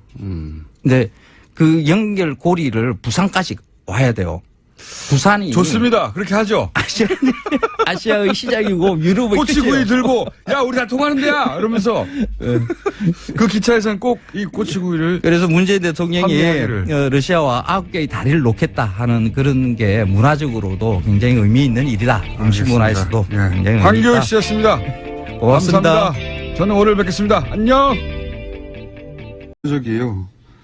영화 제작하는 사람들이 문제다. 잘못된 영화를 보고 젊은 애들이 잘못된 생각을 하면 안 되니까 그런 영화 지원하면 안 된다는 거잖아요. 관리를 잘하라고 아예 말을 한 거죠. 예. 하면 안 된다. 소위 이제 지원 배제죠. 블랙리스트.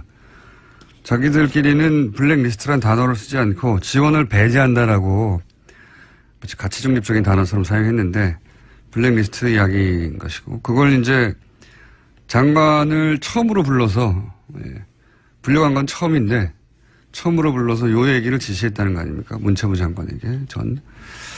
그러면서 이제 정반대로 그러니 이런 영화를 지원해야 한다는 화이트리스트가 등장하죠. 아직 화이트리스트 수사는 신청이 안 된 걸로 아는데 여기에 또 모태펀드라는 게 등장합니다. 네.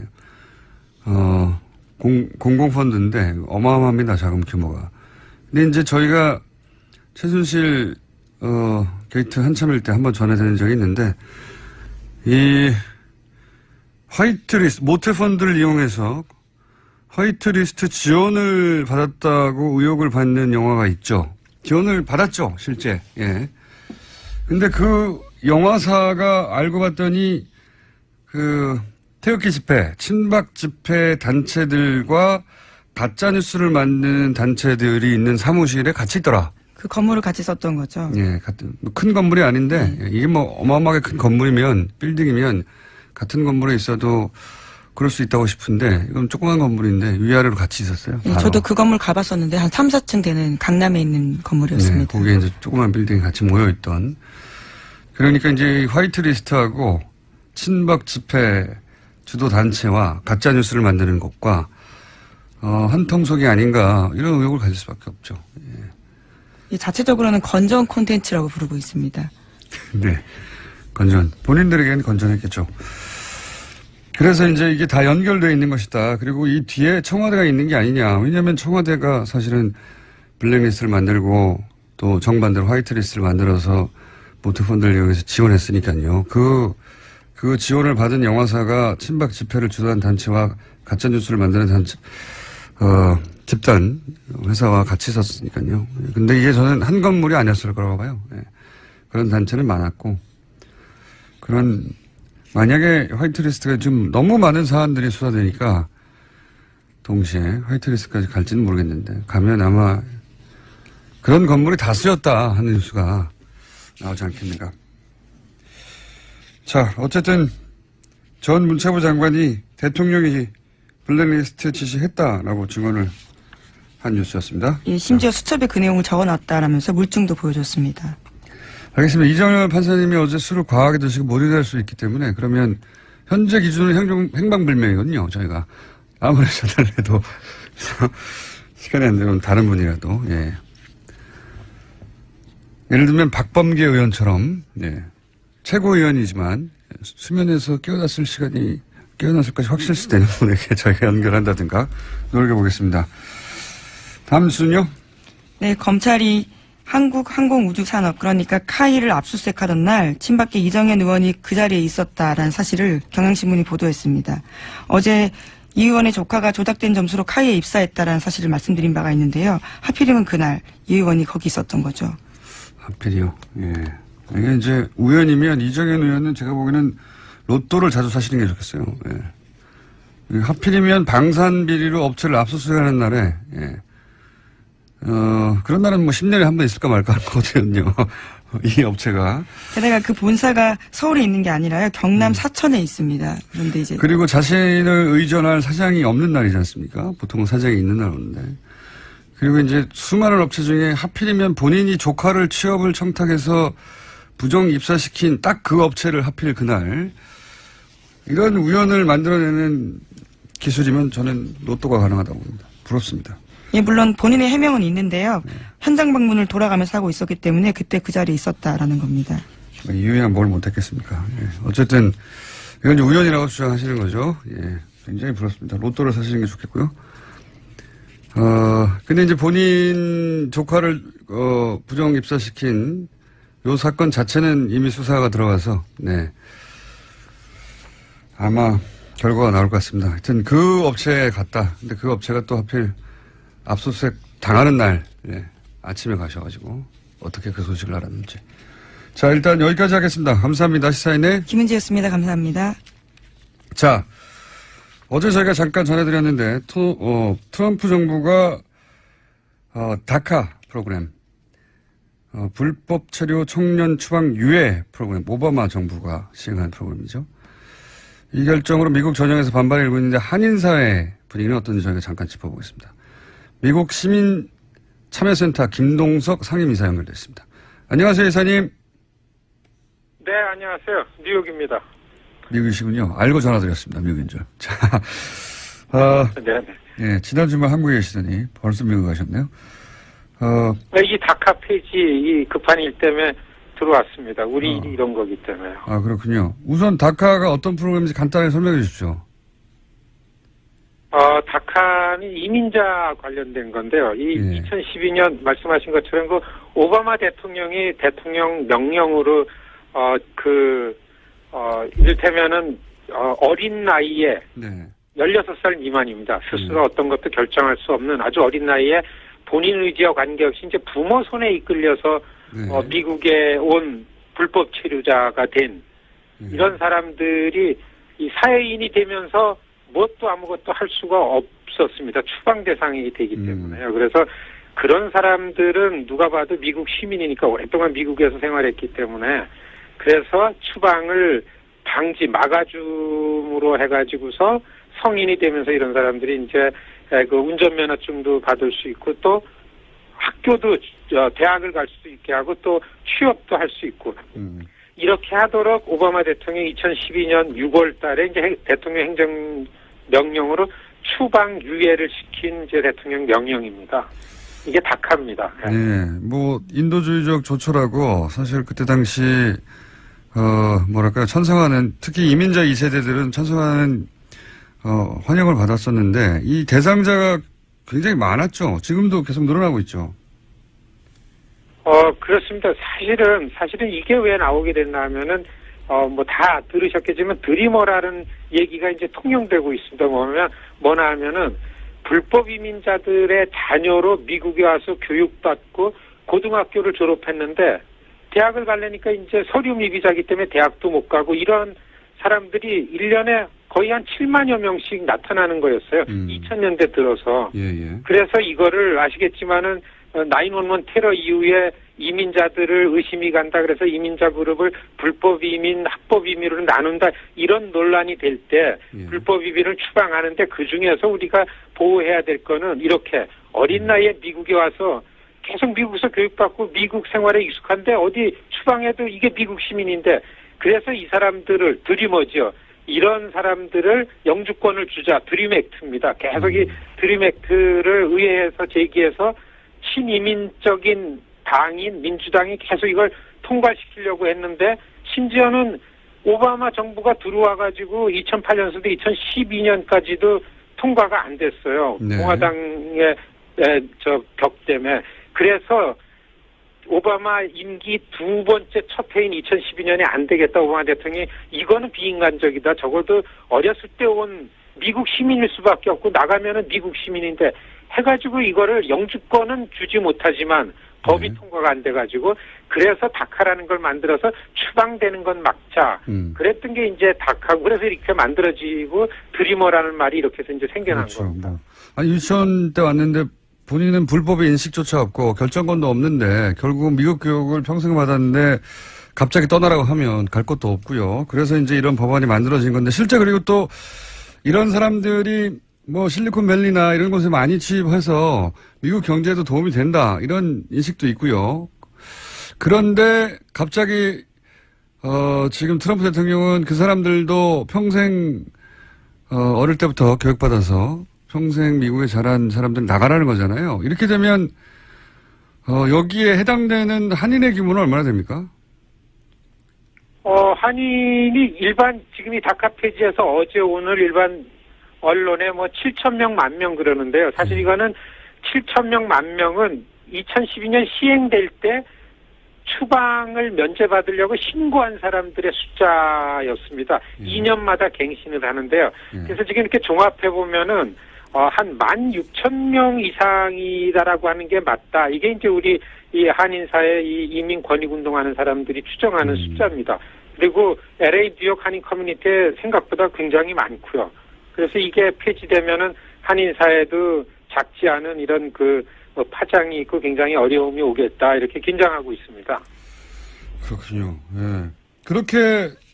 그러면 이제 그냥 추방이죠. 다른 것도 없고 6개월 유예 기간을 주고 그다음부터는 무조건 나가야 되는 거죠?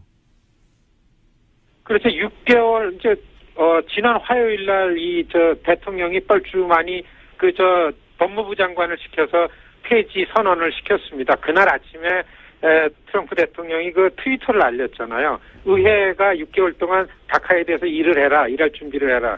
6개월 동안 어떤 대체 법안이 되지 않으면은 6개월 이후에는 이제 고스란히 이미 신고를 했습니다. 이거는 데이터베이스에 나는 불법 체류자로서 누가 여기 있다라는 걸 다 신고를 해서 혜택을 받고 있다가 고스란히 이 사람들은 그냥 추방 대상이 되어 오히려 스스로 신고한 사람들이 이제 추방 대상 명단에 확보되는 거니까. 아하. 그 명단대로 그렇습니다. 그래서 많은 사람들이 미국에 있는 현실적으로 있는 시민들이 미국 정부를 신뢰하지 못하게 하는 아주 비인간적인 처사다. 이런 비판이 훨씬 더 많습니다. 그렇죠. 미국 정부에서 신고하면 유예시켜주겠다고 한 게 바로 직전 정부인데 이번에는 그 신고한 명단을 이용해서 바로 추방하겠다는 거잖아요. 예. 훨씬 불안해지는 거죠. 그렇군요. 예. 한 가지만 더 여쭤보겠습니다.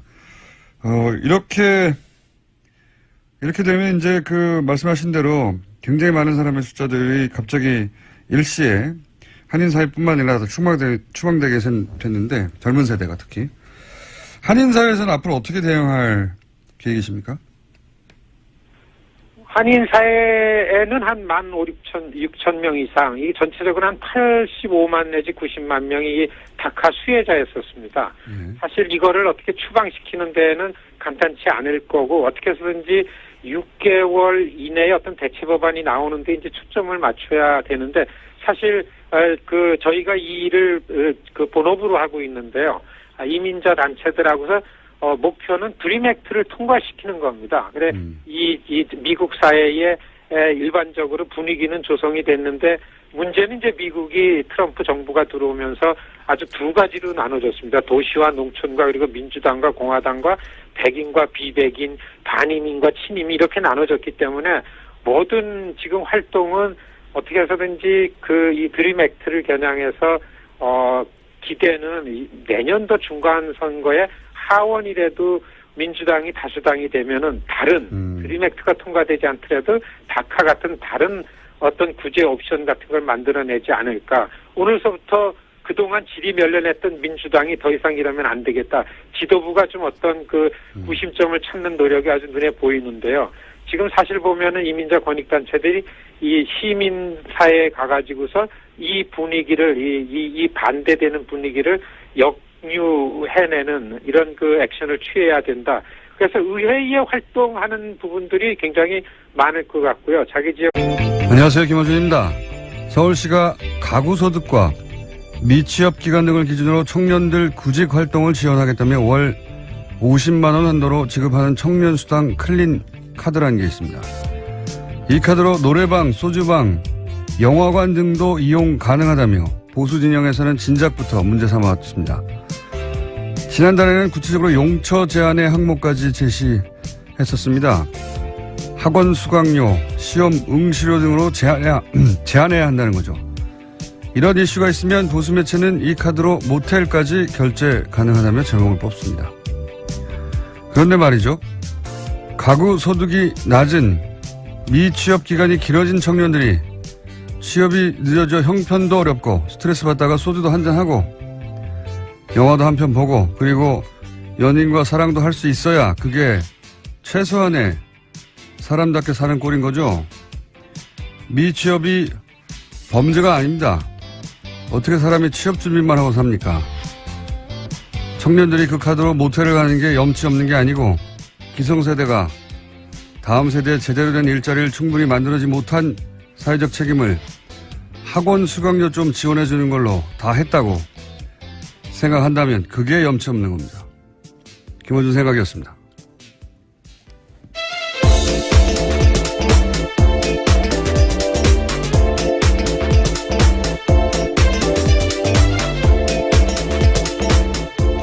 시사인의 김은지입니다. 네. 카드로 모텔도 가. 네. 이런 제목 잘 뽑아요, 보수 매체에서. 청년들 어딜 갑니까? 자기 집도 없는데. 자기들은 눈살롱 가면서. 자, 이런 뉴스 보면, 뭐랄까요. 공부하는 기계, 취업 준비하기 위한 기계, 그렇게 여기는 것 같아요. 예. 그리고 그것만 해주면 되지 뭘. 사람이 어떻게 그렇게만 삽니까? 청년을 바라보는 시각이 아주 단편적인 거죠. 그 특정 목적에 봉사하는 어떤 기계 같은 존재, 부속 같은 존재를 여기는 것 같아요. 그래서 딱 그것만 기름칠 해주면 된다. 사람이 어떻게 그렇습니까? 이걸 계속 문제 삼는 게 전, 이거 항상 보수 매체만 이런 거 문제 삼는 건지, 보수 정치인가. 자, 첫 번째 뉴스는요? 네, 사드 배치를 두고 정치권 공방도 치열했습니다. 여당인 더불어민주당은 그동안 사드 배치에 부정적이었던 점을 인식한 듯이 이번 배치가 임시라는 사실을 강조했습니다. 하지만 야3당은 사드 배치에 애매한 입장을 보였던 더불어민주당이 혼란만 부추겼다면서 비판했습니다. 자유한국당은 괴담 유포에 대한 사과를 요구했고요. 국민의당과 바른정당은 수용할 수밖에 없는 현실이라고 하면서도 더는 소모적인 논란이 없어야 한다라고 강조했습니다. 정의당은 임시 배치가 말장난에 불과하다면서 대선 공약 파기라고 비판했습니다. 정의당에서는 이렇게 주장할 수 있죠. 근데 어제 김종대 의원이 또 트럼프의 푸들로 전락했다고 그래가지고 논란이 또 한 번 됐죠. 예. 뭐 정의당은 일관되게 사드 반대를 했기 때문에 이런 얘기 할 수 있습니다. 근데 푸들로 전락했다는 좀 많이 나왔네요. 예. 요게 이제 영국의 토니 블레어가 이라크 전쟁 때 미국보다 더 적극적으로 파병했다고 해가지고 그때 이제 부시의 푸들로 불리면서 이제 푸들이라는 단어가 푸들 자체는 털 안 빠지고 좋아요. 예. 실내에서 기르기에. 그런데 그리고 나서 워싱턴 포스트가 이명박 대통령 때 또 한 번 이런 표현을 사용했어요. 이게 토니 블레어의 강력한 경쟁자, 우리가 한 표현이 아니라 스트롱 컨텐더라고 이명박 전 대통령이 부시의 푸들이다 이런 표현을 한 적이 있는데, 근데 이게 너무 좀 나간 게 사드 배치를 그러면 미국보다 더 원한다 이런 맥락이어야 하거든요. 예. 시키기 전에 한다든가. 토니 블레어가 그랬다고 푸들이라고 들었는데 이건 좀 너무 나갔네요. 여간 정의당의 입장일 수도 있습니다. 당연히. 시민들도 반대할 수 있고 시민단체도 반대할 수 있죠. 예. 진보적인 시민단체는 자기 정체성에 맞는 주장을 하는 거고요. 자, 이렇게 갈등이 있습니다. 뭐 사실 민주사회는 갈등이 익숙해져야 돼요. 예전에 국민통합 져야 한다 이러면서 과거에는 갈등 자체를 제약시했는데 국민통합이라는 단어가 일종의 사기였죠. 예. 정부와 다른 목소리를 내는 사람을 탄압하는. 어떻게 모두 같은 생각을 합니까? 예수님도 실패했는데 부처님도 실패하고. 여간 갈등 자체는 뭐 문제가 아닌데 갈등을 어떻게 상대하느냐 이게 이제 장기적으로 문제가 되겠죠. 이번 정권에서도. 사드 관련해서 말들이 많습니다. 여하간. 자, 다음 뉴스는요. 네, 국정원 민간인 댓글팀 소식 계속 전해드리고 있는데요. 이번에는 국정원 퇴직자 모임 전현직 간부들한테 검찰이 구속영장 청구한 바가 있습니다. 오늘 그 소식이 나왔는데 영장이 모두 기각됐습니다. 서울중앙지법 오민석 영장전담 부장판사가 오늘 밝힌 바인데요. 범죄 혐의는 소명되나 수사 진행 경과 등에 비춰 도망 및 증거인멸의 염려가 있다고 보기 어렵다면서 양지회 전 기획실장 노모 씨에게 청구된 구속영장을 기각했습니다. 오민석 부장판사는 우병우 영장 기각한 번 아닙니까? 네, 첫 번째 영장을 기각했던 판사입니다. 첫 번째, 두 번째 영장이 모두 기각된 바가 있는데요. 네. 아, 또 이정열 전 판사님이 소환이 돼야 되겠네요. 이게 정말 이해가 안 가네요. 일반적인 상식으로도 이 댓글 수사야말로 증거인멸의 화신들 아니었나요, 이때까지? 대마왕 케이스 아닙니까? 증거인멸에. 이거 뭐 개인 차원이 아니라 국정원 차원에서도 처음부터 부인하고 처음부터 자료를 내놓지 않고, 몇 년이 지나서야 TF 만들어지고 나서야 이제 조금씩 드러나는데, 실제로 근데 더욱 말이 안 되는 건 이 양재 간부들이 수사가 진행되자 또 앞서 의원들을 좀 압박하고 이런 활동에 집중하지 않으면 안 된다. 이제 이렇게 생각하고 있습니다. 알겠습니다. 저희 관심 가지고 계속 따라가 보겠습니다. 오늘 말씀 여기까지 듣겠습니다. 감사합니다. 안녕히 계십시오. 네. 지금까지 미국 시민참여센터의 김동석 상임 이사였습니다. 바른정당 이혜원 대표가 사퇴했습니다. 바른정당 독자 생존이냐 보수 통합이냐. 바른정당 소속 남경필 경기도지사 연결해서 이 문제 이야기 나눠보겠습니다. 안녕하세요, 지사님. 네, 안녕하세요. 네. 저희가 첫 연결할 때부터 스튜디오에 한번 나오신다고 했는데 거의 1년이 다 돼가는데 약속을 안 지키고 계십니다. 가야죠. 꼭 한번 와주시고 이제 지방선거도 얼마 안 남았기 때문에 네. 네. 점점 나오시고 싶죠? 근데 뭐 아침에 좀 일이 많네요. 자, 이현 대표가 겨우 70일, 예, 2달여 만에 이제 사퇴를 했습니다. 네. 이와 관련해서는 이제 많은 뉴스가 쏟아지는데, 제가 이제 이 관점에서 한번 여쭤볼게요. 네. 그 사업가 모 씨가 또 바른정당의 다른 의원 이름도 거론했어요. 그분은 아직 본격적으로 지면에 등장하지는 않고 있는데, 근데 네. 그분도 또 소위 이제 보수 통합이 아니라 바른정당이 독자적으로 생존해야 한다는 자강론자란 말이죠. 네. 이혜원 대표도 대표적 자강론자였고, 근데 이제 그분 이름이 나왔나요? 또 이름이 따로? 언론에 보도되지는 않았습니다. 예. 네, 그런데 지사님이 이제 거의 처음으로 탈당할 때 그때를 되돌려 보면 탈당할 때 굉장히 압박을 많이 받았고 협박도 받았었다 이런 얘기도 하셨고 그때 탄핵 직전에 이제 그 정당 내 여러분들에게 압박도 있었다 협박 전화도 있었고 뭐 그런 얘기가 줄줄이 있었지 않습니까? 그러다 보니까 네. 혹여 그러니까 이혜원 대표가 잘못한 부분은 잘못한 부분이고요. 그건 이제 네. 법정에서 이제 시비가 갈라질 것 같은데 혹여 이 사태가 좀 미심쩍다 이런 생각은 안 해보셨습니까? 뭐 그런 얘기들은 많이 하더라고요. 이게 혹시 그죠. 흔히 얘기하는 작업의 결과가 아니냐 네. 이런 얘기도 하는데 그건 뭐 알 수가 없으니까요. 근데 좀 찝찝하긴 하시죠? 네, 뭐 뒷맛이 개운치는 않습니다. 그렇죠. 예.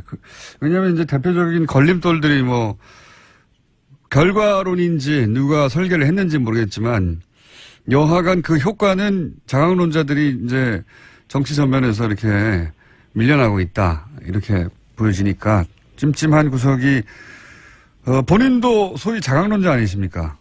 그렇습니다. 예. 네. 그래서 근데 뭐 자강론과 통합까지는 아닌데 뭐 앞으로 정책연대 이런 것들은 전 다 열려 있기 때문에 그걸 꼭 자강론 뭐 통합론 이렇게 나눌 필요는 없는데 기본적으로 저는 바른정당의 창당 초심을 늘 돌아봐야 한다 그런 생각을 갖고 있습니다.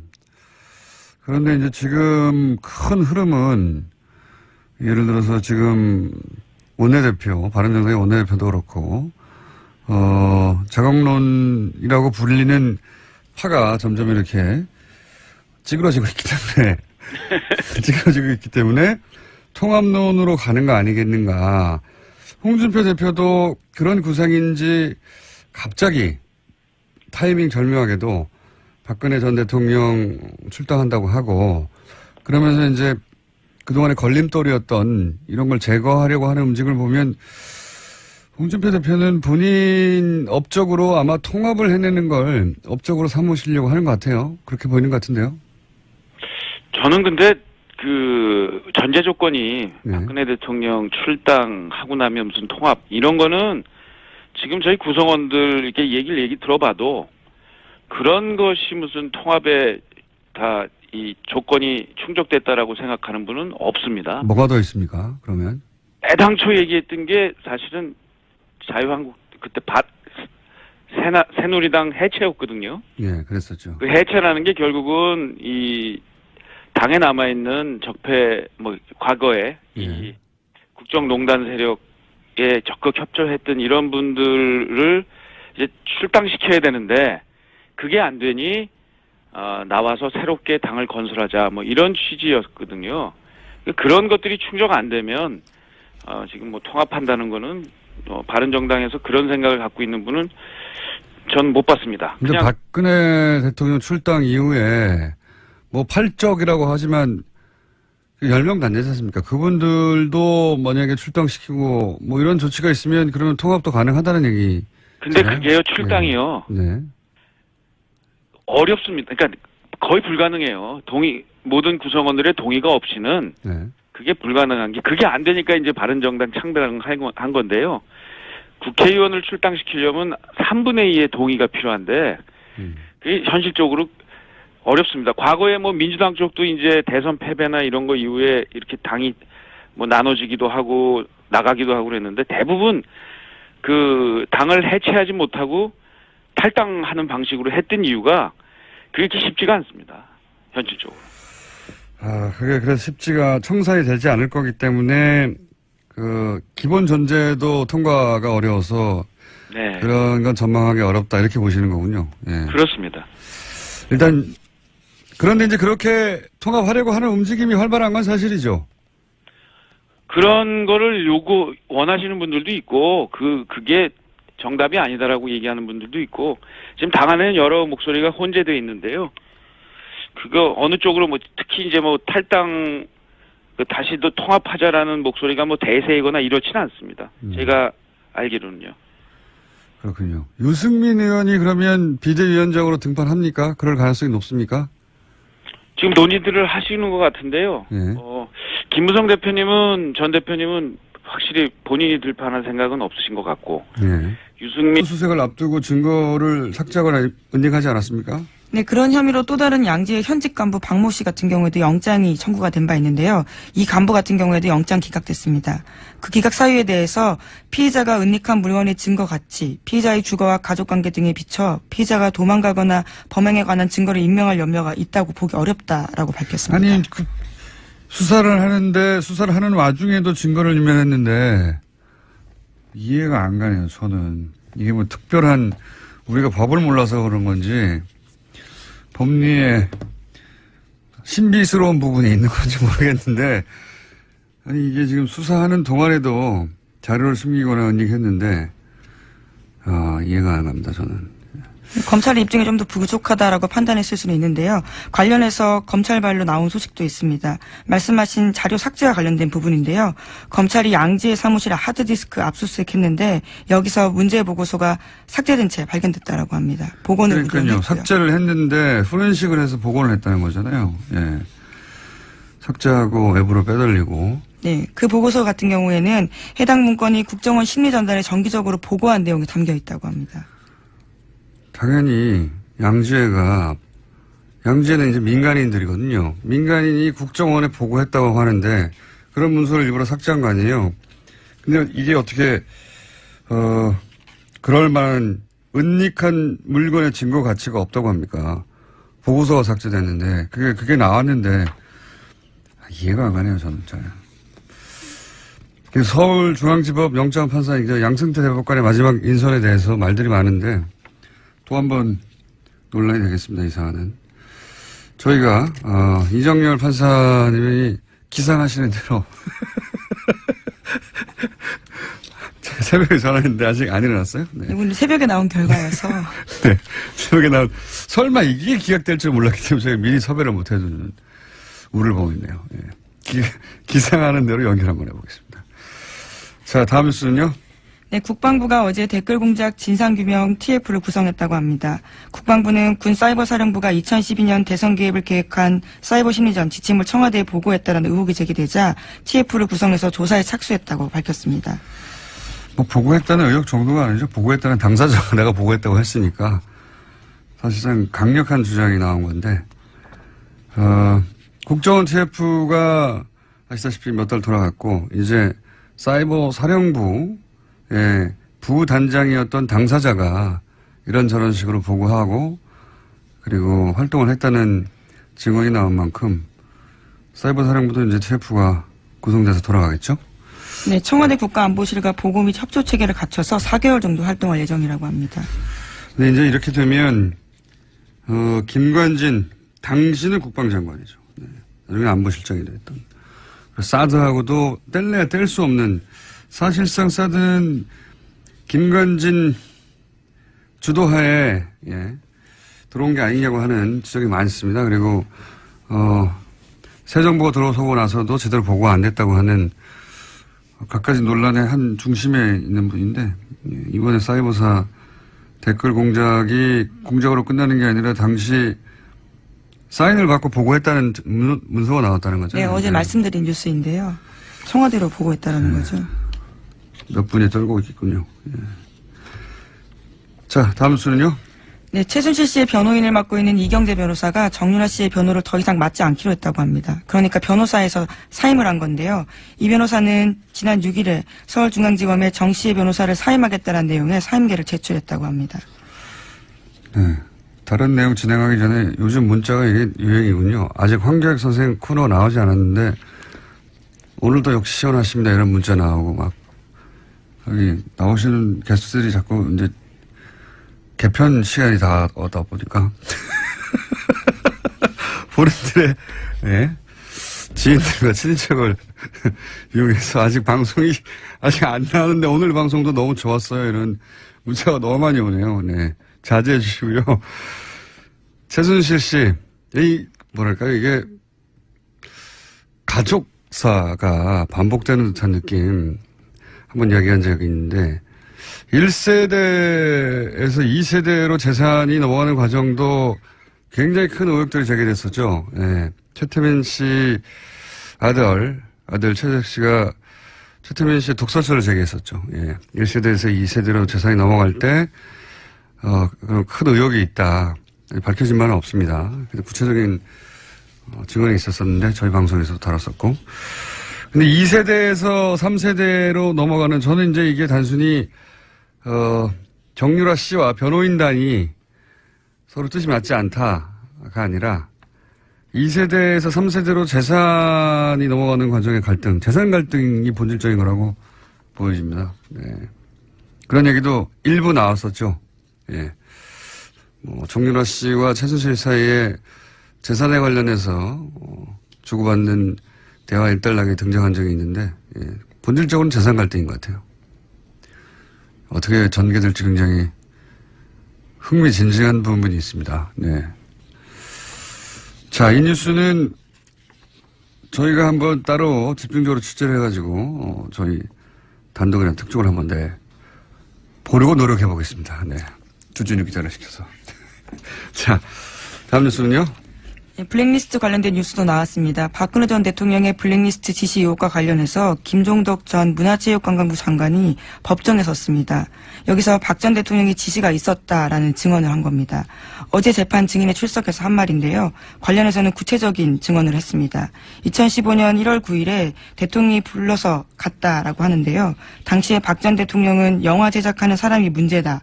잘못된 영화를 보고 젊은이들이 잘못된 생각을 한다. 정치 편향적인 영화에 지원하면 안 된다. 관리를 잘하라. 이렇게 이야기했다라고 합니다. 이 워딩이 너무 명시적이고 구체적이고